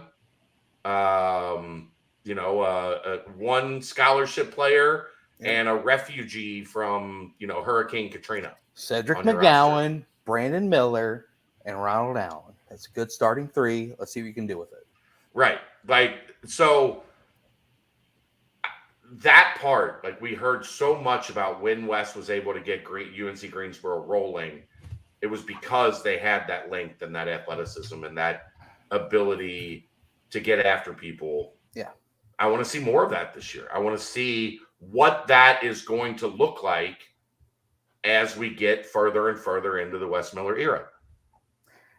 Yeah, I'm excited. I want to see who's going to. How about you, Brent? What are you excited about? You know what? I want to see who steps up and kind of looks like they are ready to become just a dog on the boards. The staple of Cincinnati basketball is always rebounding. It's been since forever I followed it. And the last few seasons, there just hasn't been that dog. It's, Trey Scott was the last one that we had. And then since then, it's been a struggle to really dominate the boards. I think there's some pieces on the team. Did Odio Guama take some steps in the offseason where he's ready to take the next step? Victor Locken, is he the one that's going to step up? He had good rebounding numbers when he was on the court for extended minutes. Is he ready to take that step up? Kalu Ezikpe, he was on the court with one of the best rebounders in the country. He was like a top 60 in offensive defensive rebound. Isn't he supposed to average almost 10? Justin Berg did say that, so shout out to Berg. But yeah, is he ready to be the one that steps up and dominates? I mean, last year, can anyone on this panel tell me who led the team in rebounding last year? It's kind of a shocking answer. Davenport. Yeah, Jeremiah Davenport. That's what I would have guessed. 5.5 boards per game last year. Now you gotta have somebody up in that 7.5, 8 range. You have to. They're rotating a bunch in at the center position, so it's kind of interesting look at that. But who's going to be that guy that just goes after boards with reckless abandon? That's what we've been known to really follow and really love as Bearcat fans. So I want to see who it's going to be. Who's going to be the Windex man? Yeah. The glass cleaner. Give me someone. If it's Jeremiah Davenport again, then so be it. 3 and threes and rebounds. I'd love it. But yeah, Chaminade, Silver Swords. I appreciate you shouting calling back on that. I was the one who came up with that. Yes, I was. Go check the tapes. Anyway, check the tapes. It was just last week. Anyway, I'm sure the spread's probably 35 or something. So, don't draw too much, but get excited about. I don't think they do spreads for. They don't. D2 games or whatever. There probably will be if you want a spread, I can find you a spread. Oh, you definitely could. I can get you a spread. Don't worry about that. But maybe I'll check with. Never mind. I don't want to get into our new or with what I got in the works. What I got cooking. Okay. Yeah. Something cooking. Okay. I mean, yeah, we don't need to get the. If they can afford us now, they just paid $5 million to Mattress Max. So, I don't know if they can afford us anymore. $75 million. No, well, the company that we're. Oh, they were in the mix with it. Okay. Yeah. 75. They were with Mattress Mac at every game. Okay. All right. Quick research, you can figure out who that is. But this is it's a game where we get to see the new faces. I'm excited to see King of Skillings. I'm excited to see Rob Fennessy going to shout out, McCutcheon High School. See if Rob gets that quick look up. Like, whoa, what? But who knows? We'll it'll be fun to see how the team meshes, how the team works. But leading into the first game of the year, we've got to do some season superlatives, and there's a starting 5 question in the mailbag. So I'll leave that starting 5 question for the mailbag. I'm going to ask everyone who they think their leading scorer this season. I think there's probably 3 that'll be in the running for this. I think there's one definite leader in the clubhouse. As far as guesses go, I'm going to pass it down to Ryan again and work all the way around. Ryan, leading scorer at the end of the year for your 2022-23 Cincinnati Bearcat basketball team. I'm going Mr. X Memphis, Mr. Nolly. That's going to be my leading scorer. Pretty easy pick, I thought, for me. Okay. Wow. Smart move. Yeah. Aaron. Nolly. I think that's an easy one. Smart move. Chad. How about you? What do you think, Brent? Well, I think it's Landers Nolly, but to avoid the 4 Landers Nollies in a row underneath on the banner, which only leads to bad things happening, I'm going to be the guy who picks David DeJulius. How about that? Well, Berg already went with Jeremiah Davenport. Okay, there we go. So we covered that base. So I think it's going to be Landers Nolly because wants it to be Landers Nolly, but I'm going to give some love to David DeJulius as well. The game's going to be more wide open for him this year. I think he's going to have a lot of chances to get a lot of points, but Landers will have more. But got to shout out Dave. Chad, I'm going CJ Anthony. I think he's going to have a big year. Okay, there you go. Landers Nolly, come on. Landers. How many points? I think there's going to be some balance here. I'll go somewhere 15.5. How about 15.5? Okay. and it's interesting because Landers averaged 15.5 his first year at Virginia Tech, and then When he since was then, first team All ACC freshman. And then he had 13.1 in his first year at Memphis. Last year, 9.8, but that was a weird Memphis team with a lot of players wanting to get a lot of touches. That was why did he leave too? Florida State? I mean Virginia Tech. I'm sorry. Chad, do you have an answer to that one? I think was there I don't think there was a coaching change there. I'm trying to remember back. I think we've lost Chad for a second, but I imagine. If we're being honest, because he didn't feel like he got the ball enough. He thought he should have been more featured. Now that's an 18-year-old kid that set the world on fire in one weekend. And felt like I should be more like how they used me in Maui.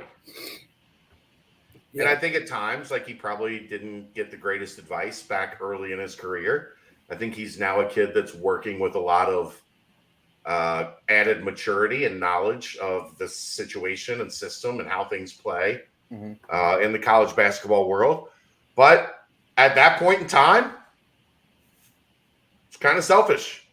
It kind of felt like leave Memphis. Because that was a shit show last year. Yeah. Everybody left Memphis. Yeah. Except for DeAndre Williams, who is 36 years old. 37. But who's counting? He just had a birthday. I missed it. Sorry. That's my bad. That's on me. That's on me. Hand up. That's on me. Everybody left that Memphis team. Like, it was just a disaster. So he was first team All-American, All AAC, his first year at Memphis. And then last year there was just this weird vibe between the freshmen that they brought in, and they had a bunch of older guys that were in Penny's like early part of his Memphis tenure. And then they brought back another old guy. They were supposed to be like the feature guys because they had 2-3 years together, and then they brought in this new wave, and it didn't click. But hey, man, everybody got out of town. They made it to the tournament, and they actually looked pretty good in the tournament as well. Yeah. But yeah, a lot of guys from the city of Memphis were like, "I'm out of here. I can't do this shit." Yeah.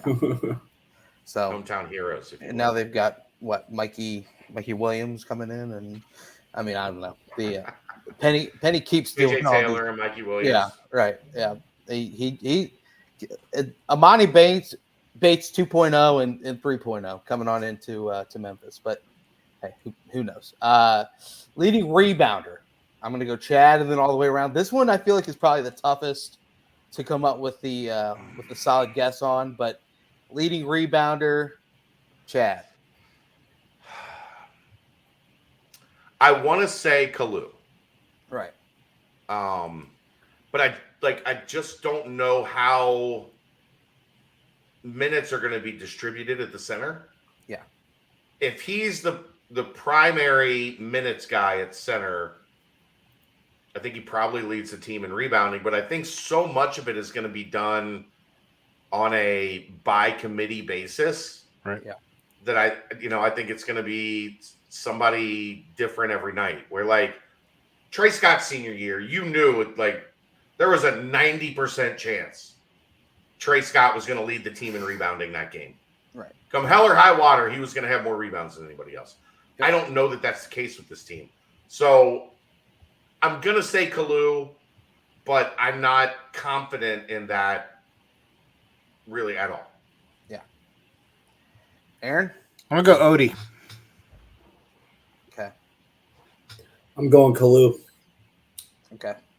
So the thing is, it's going to, as you said, Chad, it's going to come down who gets the most minutes and who is able to use those minutes best. Because, I mean, you look back, and I don't really like the per 40-minute stats at all. But, but I'm going to use them anyway. I am going to because, like Victor Locken, take him for example.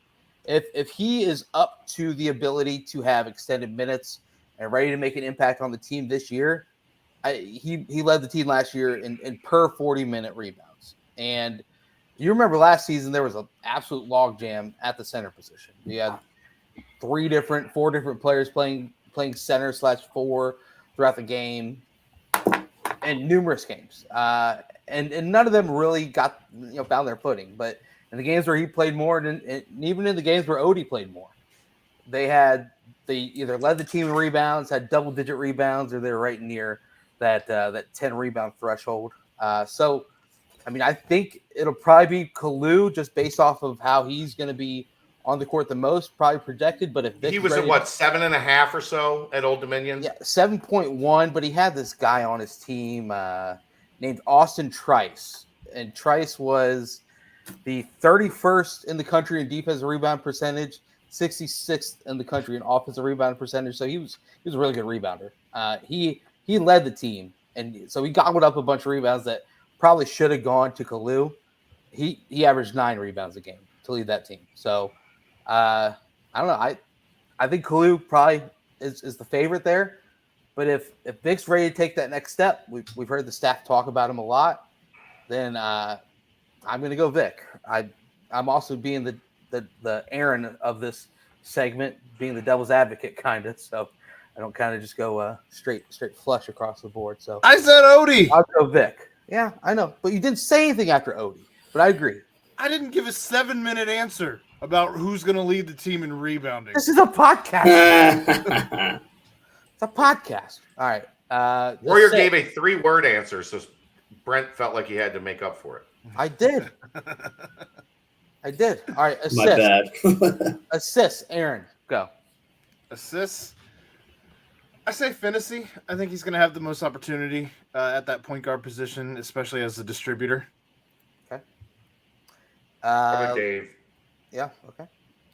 I think I'm going with Dave as well. Yeah, I think Dave's going to split a lot of time between the 1 and the 2. He's going to have the ball in his hands a lot. Even when he's at the 2, he has the ball in his hands a lot. He's going to have more weapons on the wing to help him when he has the ball in his hands. So I'm going to go Dave. He's been playing basketball for a long time. He's played a lot of basketball. I think he knows the kind of weapons he has, and I think he's going to just use his high basketball IQ, his experience to get him the ball and have the best guy with the best chance to make the shot. So that could be him sometimes. Could be Nolly, but I think I'm going with him. Thanks, Michael. Good to have you. Appreciate you. David DeJulius. All right. So who do you guys think is going to be leading the team in blocks this year? Blocks. And again, another question probably predicated with the amount of minutes given, but leading the team in blocks. Ryan Royer. I was going between Odie and Vic. I ended up deciding with Odie. Okay. Odie's I don't have much of an analysis to give on it, but I know he's going to provide some great defense, great energy off the bench. I think that he's just going to find his way around the ball, and whenever you're around the ball, you got chances to make plays. Amen. Aaron? I'm going Landers Nolly on this.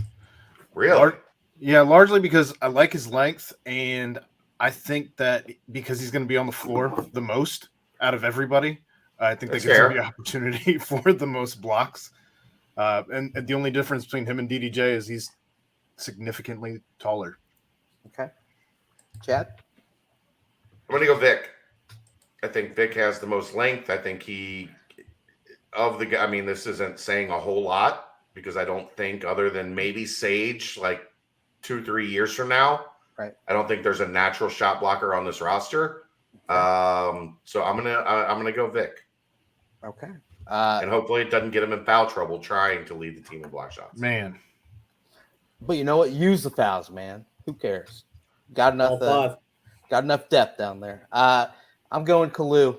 I think he's just athletic enough. I think he's gonna, you hear the staff talk about how, they're amazed by his offensive skill and how he's able to do this, that, and the other, and be a playmaker on that side of the court, and how they want him to really show his ferocity and strength defensively. They want him to step up. They want him to crash the boards more and use his, athletic ability. And I think he's going to listen to that. He's going to hone in, and he's going to do it. Averaged 1.1 blocks per game last year.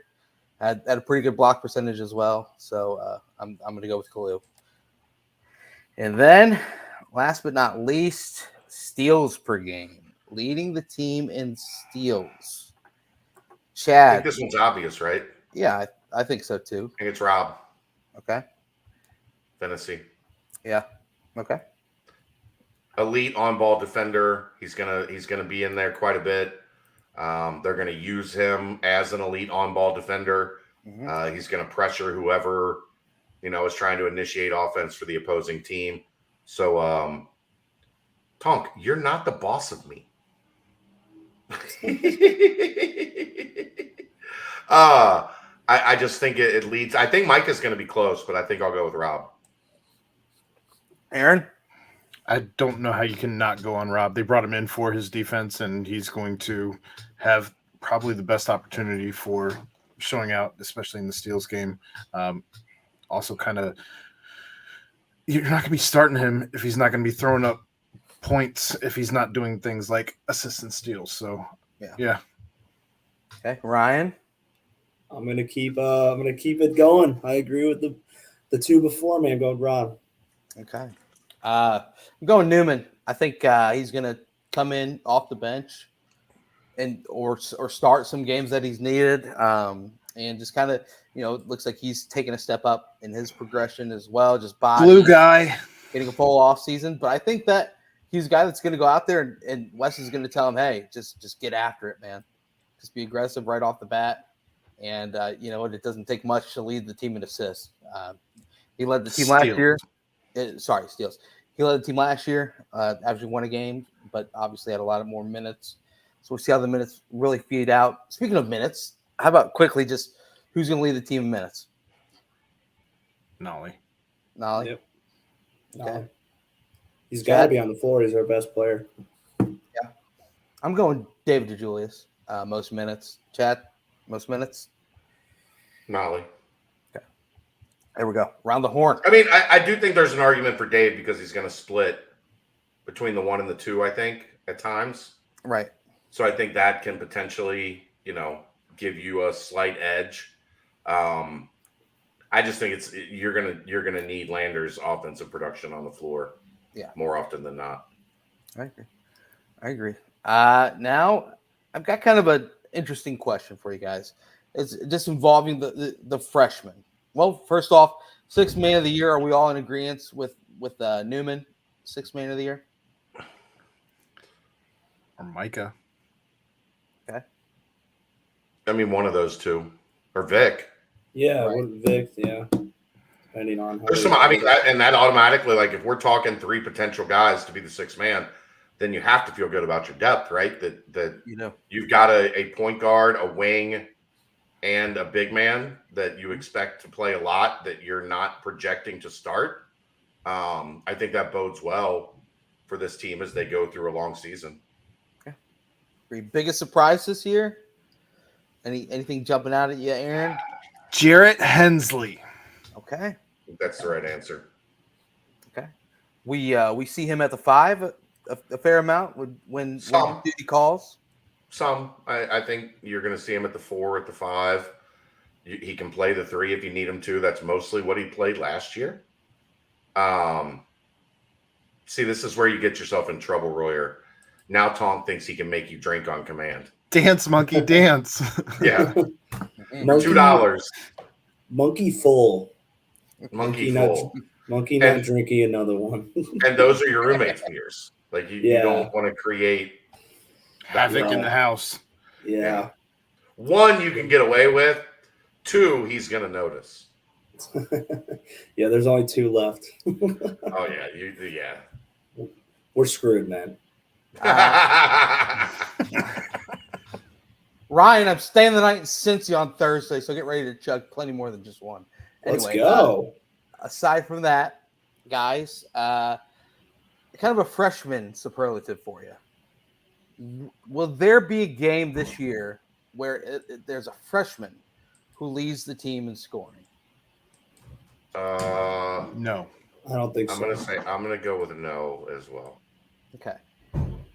Obviously Daniel Skillings would probably be the one pick to potentially do it. I think the last time a true freshman led the team in scoring would, I imagine it would be during one of the John Brandon years. I probably should have done a little research before I threw out randoms, but I always go back to thinking about, obviously Jaron Cumberland as a freshman, Jacob Evans as a freshman.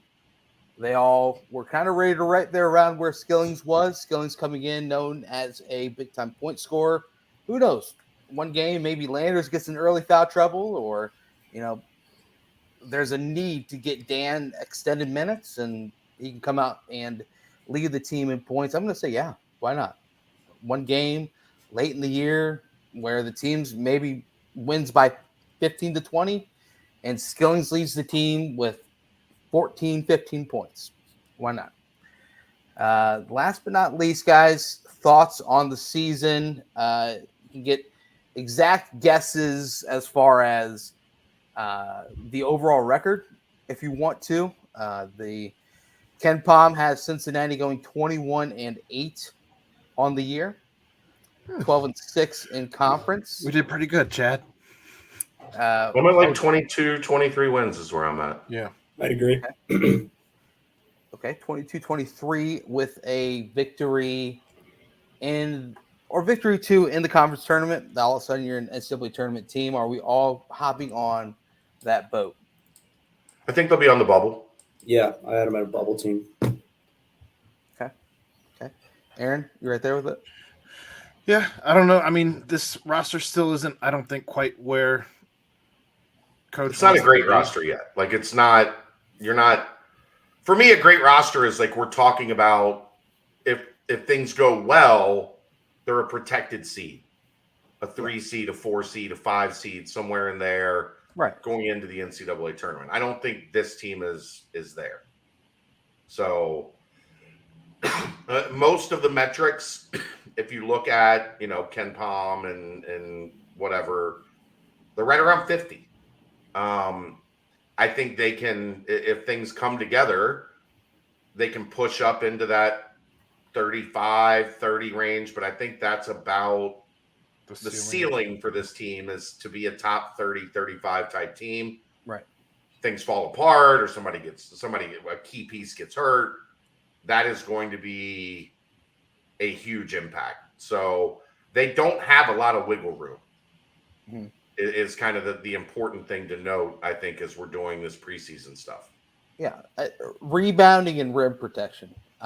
If they can figure out the rebounding and rim protection, I think they've added the scoring, they've added the floor spacing, they've added the ability to get out on shooters, close out on shooters with length.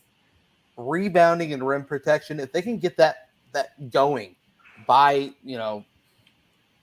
heading into conference play, then I think this team takes that next step. If there's still question marks, if Vic still seems to be 1 year away, if Kalu is solid but not that extra step that you need, then yeah, there's going to be a lot of question marks and a lot of frustrating games here and there. But I think there'll be a lot of wins through frustrating games as well. The AAC is not good. They are there's Houston and then everyone else in my eyes. So that's one thing boding well for the Bearcats. And I agree with you guys. I think they're a tournament team. Bubble team will have me happy. I read those Bubble Watch articles. They make me pull my hair out because I have so much optimism for the team. So when someone else says something bad, I'm like, no, don't think about that. But go into Honolulu, have a good time, win a couple or win the whole thing. Who knows? But then come back and keep riding that wave. So we'll see. Should be a lot of fun, as that is tipping off tomorrow night, 7 p.m. Fifth Third Arena. Get out there. It is on ESPN Plus as well. But the Chaminade Silver Swords coming to the mainland. Show them what Cincinnati chili is. How about that? But how about that? Anything else basketball-wise? Obviously, there's going to be plenty more to talk about after 3 games in 7 days next week. On next Monday's show, there's going to be a lot. It's going to be a lot. ECU, 3 basketball games. Oh, and then a full deep dive into the Temple Owls. How about that? There we go. Timestamp. Quick Paper Supply. Quick Paper Supply, your local and family-owned restaurant supply company for all your non-food products.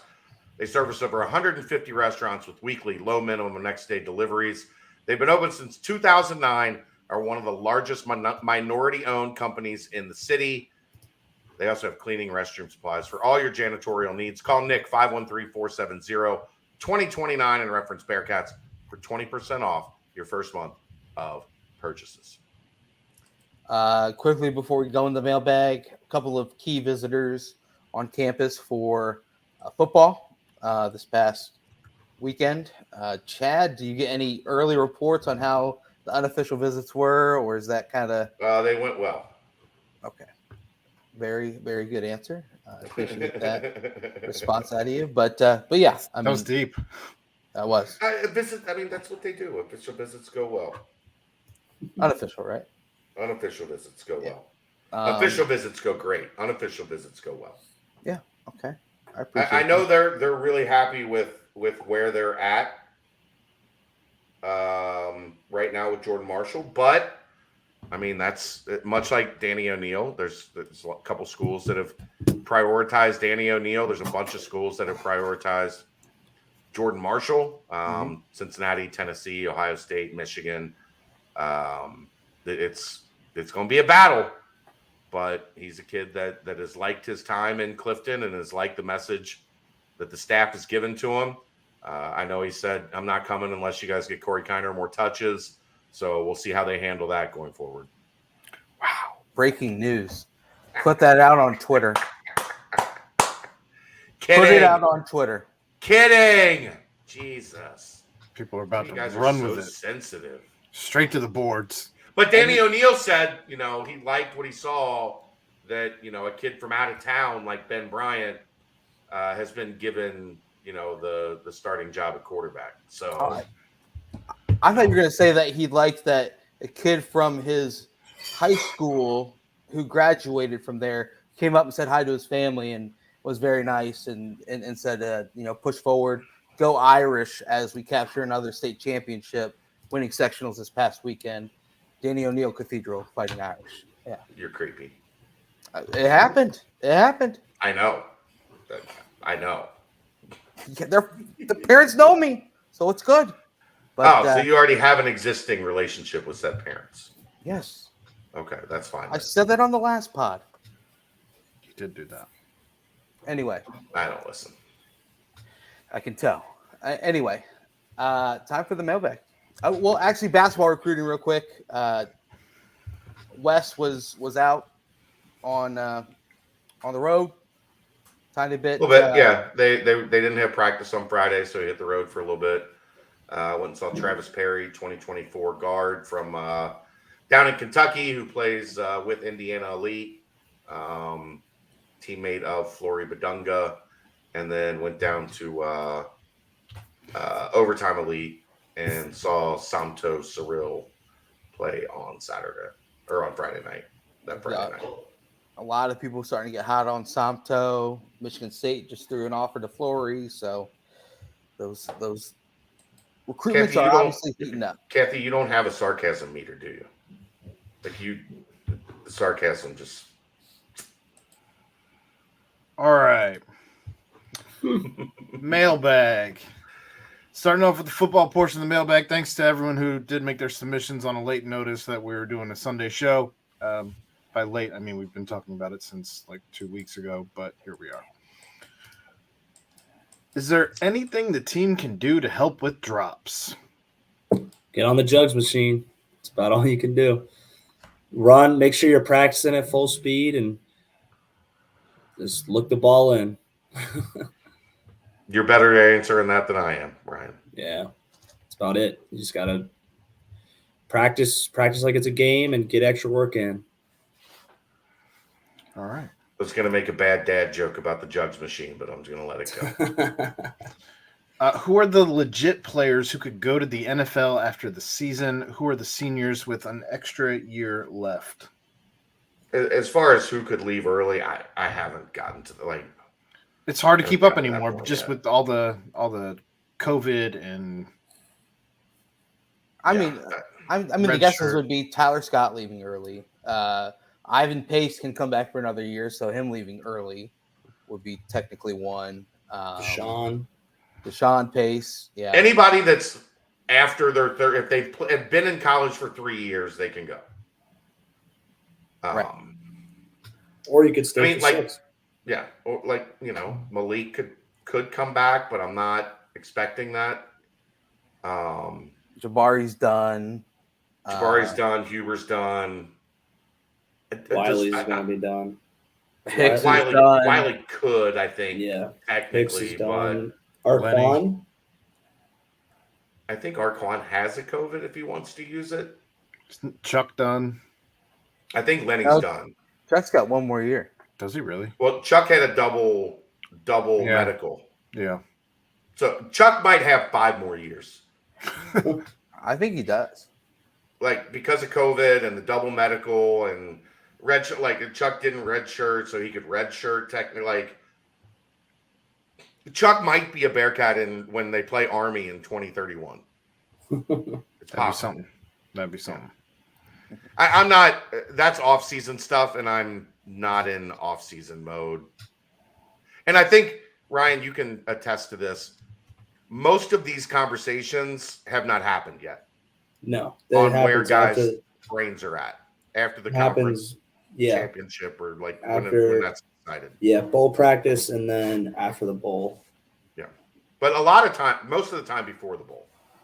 In that period from when the regular season or if you play for a conference championship, from that point until the start of bowl practice, there's a couple weeks there where they sit down and have a lot of those conversations. Mm-hmm. Or at least the beginning of those conversations. Because I know going into the Peach Bowl, like they fully believed like Kobe was going to go. Yeah.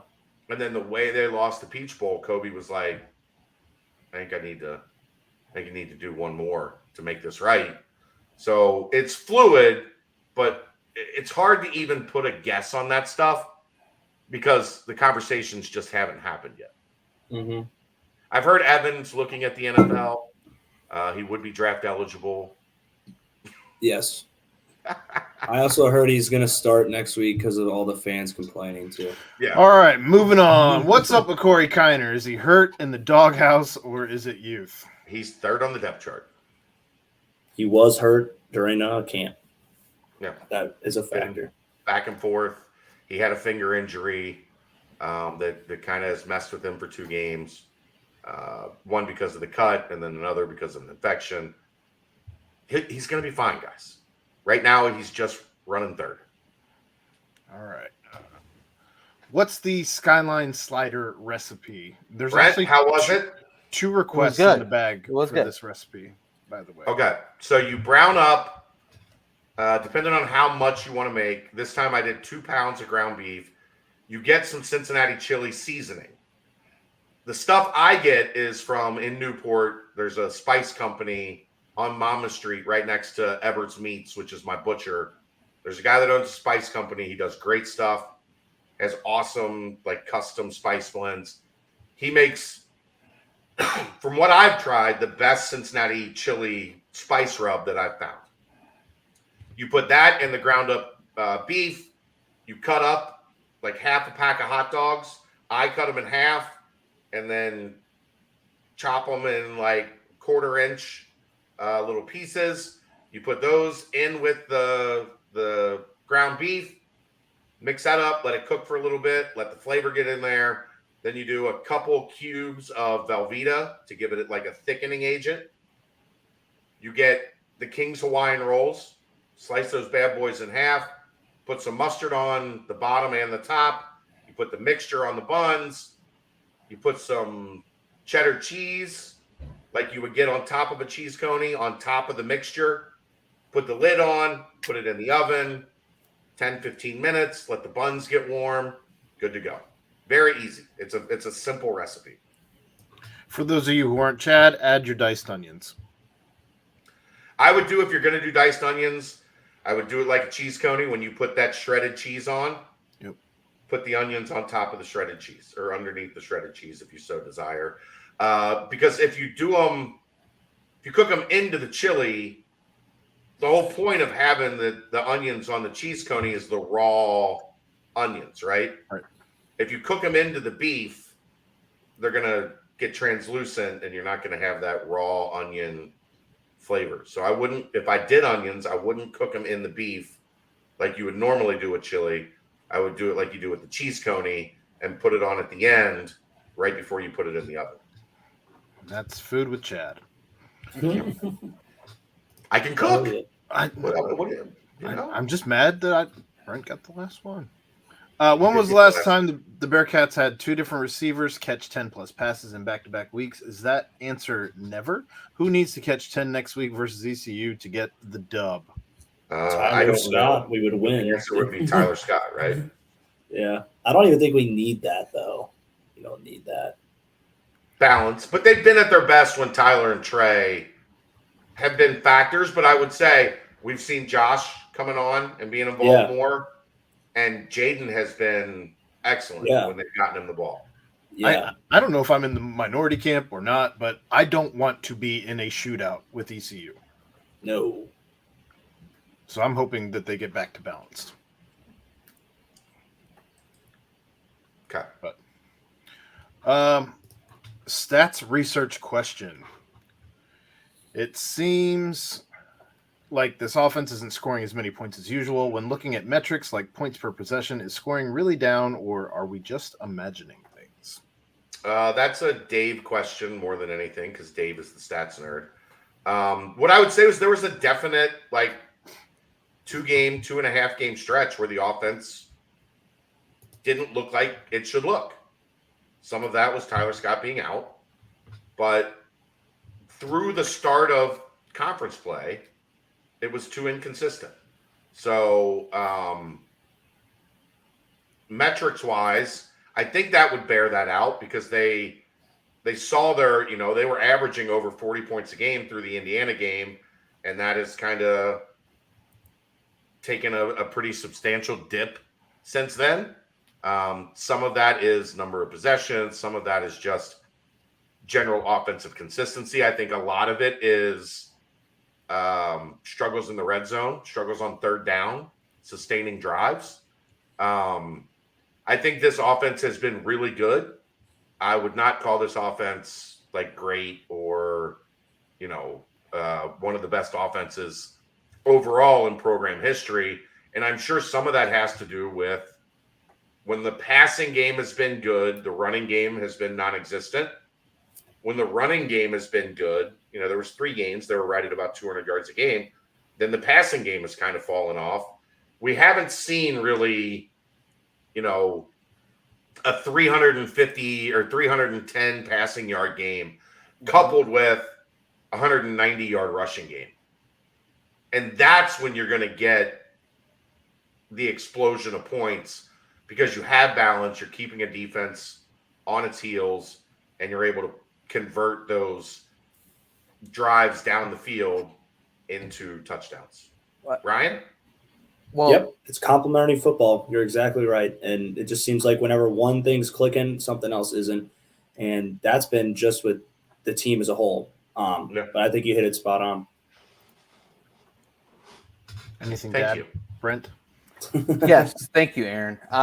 So what I was going to say is that the tape came out as well. The offense was on fire for a while in the second half of Arkansas all the way through the first half of Indiana, and then you get the tape out on Ben Bryant, the offense, and what they like to run, where they like to look, and then that's when you start to see, okay, well, we need to make these adjustments, and teams make adjustments, and I think that ties into it as well on top of everything that you guys mentioned. So, yep. All right. Will there be any announcements soon or renderings from the indoor practice facility? Seems to have been forgotten a bit. The season is happening, Wax Cat. We're busy right now. I'm sure they're working on it. I know that has been kind of in the works, but I have not heard a timeline on when we're going to see. We've seen the what the concept art, but I have not heard a range on when we're going to see the actual real renderings from the design company. Have they even decided on a design company yet? Above my pay grade. I have not heard. Fair I have not. I think didn't Tobe say they didn't win that when we had him on? When he was on, he said they were still going through the bid process. Okay. So I'm not sure if that's gone anywhere in the last 2 weeks. 3 He weeks. said they didn't. I don't know. I don't remember. Yeah. There's too much content on this channel. Does Chad know who the apparel deal is going to be with, and is just keeping it quiet? I think What? more than Chad. What? I can't hear you. Are we doing weird things that say what it is, or no? Oh. I didn't really.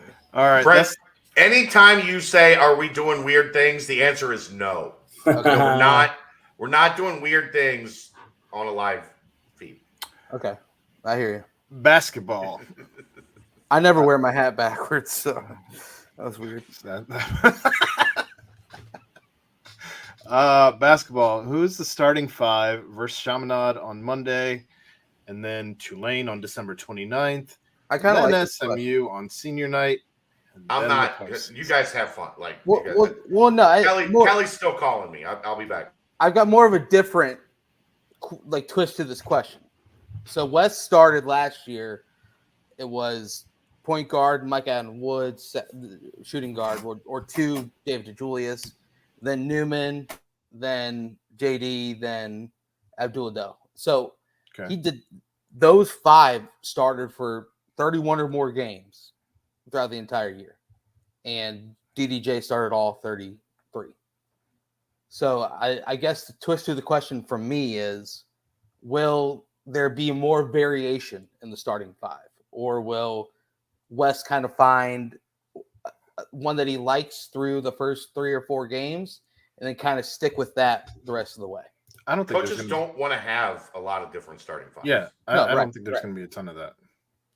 Right, but I just thought it was kind of crazy how it truly was literally this is the starting five, and they wrote it the entire season. And I mean, clearly those were the better players probably in that situation as well.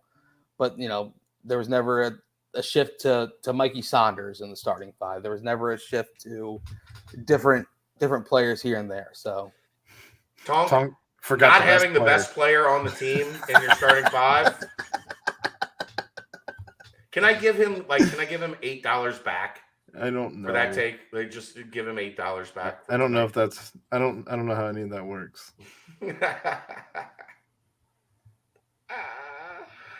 But to answer, corrected Rob, Dave, Landers, JD, Kalu. Yeah, that's what we all said.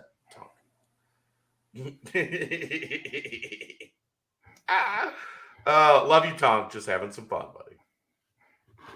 I'm with you though. Like, I don't think there's going to be a ton of variation. I think that West, unless there's barring injury, really, right. I think it's going to be what it is. I don't know that you're going to see. I don't know that anybody's close enough to crack. Except for maybe Newman Mike Adams Woods. Newman is definitely close enough to crack. Like, if they really feel like they're struggling defensively, then there's a scenario where you move Dave to the one. To the one. You get Newman, Nolly, and JD on the floor together. Vic and Kalu. There's a situation like it's what we just talked about. Right. They have 3 guys potentially on the bench that they feel like can be starter level. So if something's not clicking, any of those 3, I think you could move in on a trial basis. But I think the 5 that we're looking at are probably more often than not going to be the 5. I agree. Ryan, you all right? Hopefully. That Labatt Blue? Got him. Yep, got him. Way to go, Tonk. You killed Royer. Are you going to do an AAC recap during basketball season? Probably. I mean, we're big on structure, Aaron. Yeah. We like having structure. We like not having to come up with what the hell we're going to talk about every night. Yes. Right. So I would imagine Sunday nights will remain AAC recap night, but this time for basketball. Good to have you back, Ryan. Good, buddy. Yeah, I was using the restroom. Sorry. We thought Tonk killed you. Yeah, using the restroom. I was throwing up that Labatt. All right. Which 5 guys make up the scout team, and what are their roles and responsibilities like in a normal week of practice? How deep do they go in learning and recreating opposing styles of play? So it's the GAs. Well, there's one more part of this question. Is Wes? It didn't fit in here. Is Wes's use of a scout team like this common in the game or more unique to him?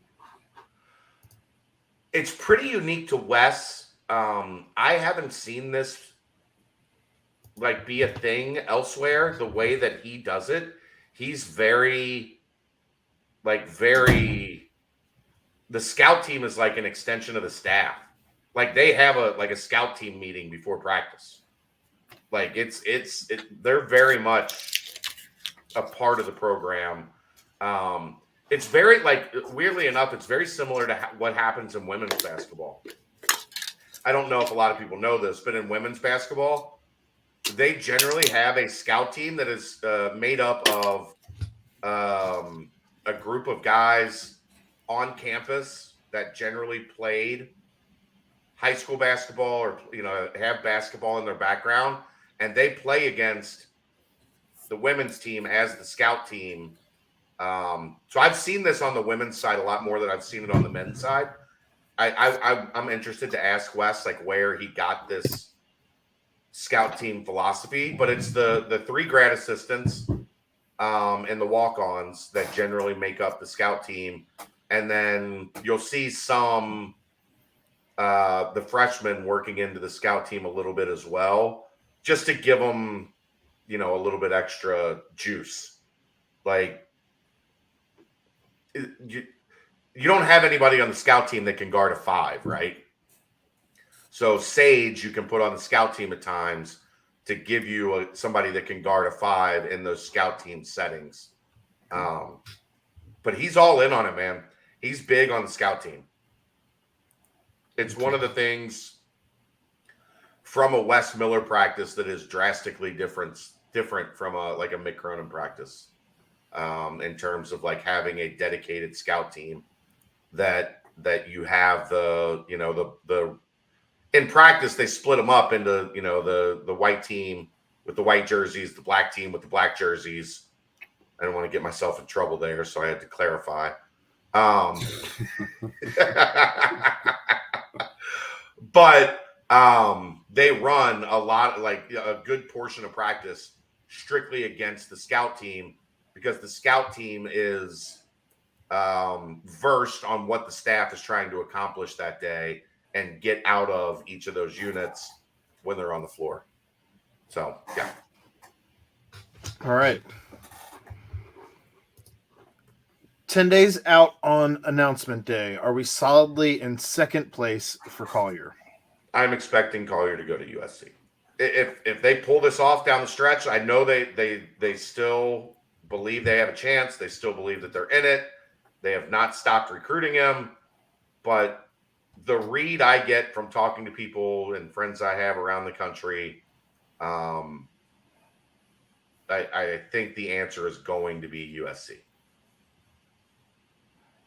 I mean, that's as basic as I can put it. They're fighting to the finish. They're never giving in, but I do think ultimately he ends up out west.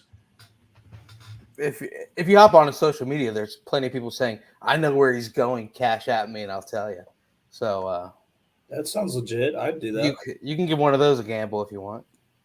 How much does it cost? I don't know. Can you cash app like 99 cents and they'll tell you? I'll DM him and ask and see if we can pull together. How much do you cost?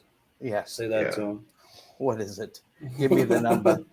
Give me the number. I got a blank check. Man, his money. Trey Autry on campus today? Yes, he was. Apparently, he is in town. They played Griffin Elite in Northern Kentucky. Trey Autry is from Syracuse. He has a relationship with Mike Adams Woods. So apparently he was on campus hanging out with Micah today. But that ship is, I think, sailed. He's committed somewhere else. He's not coming to UC. Okay. And last, predict who redshirts this year. I think Sage redshirts. I think he needs a year. That's the end of that mailbag. The last portion of the mailbag, the Banks portion. Of course, Skin's the only one contributing there. My boy. I feel like this was an effort to avoid my question about hashtag AAC23. Question for Chad. If I can crowdsource a sizable 5-figure sponsorship for AAC23, can we get a live from Greenville, North Carolina AAC update from Aaron? Follow-up question. Can you give the Skyline Sliders recipe again? Go back in the podcast if you missed that. Yeah, we already did that. If you produce a 5-figure sponsorship, I'll send Aaron to cover games in Greenville, like multiple games. I think Aaron would do that for a 5-figure sponsorship. Depends on what's going on with the baby. You could take her with you at that. She's going to be like 1 at that point. Yeah, it sounds really cool to take the baby to Number one Greenville, party school, North Carolina. Yeah. Gosh. I mean, it's creating memories, Aaron. Ryan, How was your child? Greenville's pretty cool. Yeah. I haven't seen it. I haven't seen it for its true glory outside of Pirate Stadium. I feel like it gets a little rowdy outside of there. There we go. Yeah. I would guess that's a rowdy place. Yeah. And my cousin went there for 1 year. She decided, nope, transfer to Clemson. So I think she made the right move. But yeah, anything else, guys? Big week ahead. Big week on tap. Obviously, got 3 basketball games: Chaminade, Cleveland State, Eastern Kentucky. That'll come to you Monday, Thursday, and Sunday. And then, of course, Friday night, Nip at Night, Sauce Gardner in attendance, Ryan Royer in attendance. Let's go. The ECU Pirates. You know what? Bearcats have ECU's number at home. See if we can't continue that. Holt Nailers, the last ride of Holt Nailers. Tonk, you're getting awful bossy, buddy. But that's about I think all we got. Tonk's had a couple of bats himself. I think he so. has. You batting it up tonight, Tonk? And they weren't the light either. They're definitely they're full flavor. Those Labatt heavies. Labatt heavy. Anything else, guys? Aaron, Ryan, Jack, nothing? I'm good. Another great show, guys. Yes, great sir. show. Busy week ahead, guys. So Aaron, let's go talk about 140 points in one game. Yeah, nuts. Let's talk about scoring 63 points and losing by 2 touchdowns. Tanner Mordecai. They're building the statue now. 10 touchdowns, 9 incompletions for Tanner Mordecai. They're not building it at SMU. They're building it as Funland football, where they throw the ball every play. But other than that, guys, another great show. Huge week ahead for Bearcat Sports. So as always, stay tuned. We'll have you covered. Brent, you've got like 10,000 words to write this week. Yeah. Anyway. Gosh. Yeah, that put me in a bad mood. Okay, so yeah. Yet again, guys, thank you for Aaron Smith, Chad Brendel, and Ryan Royer. Yet again, another fantastic BBP presented by BearcatJournal.com. See ya!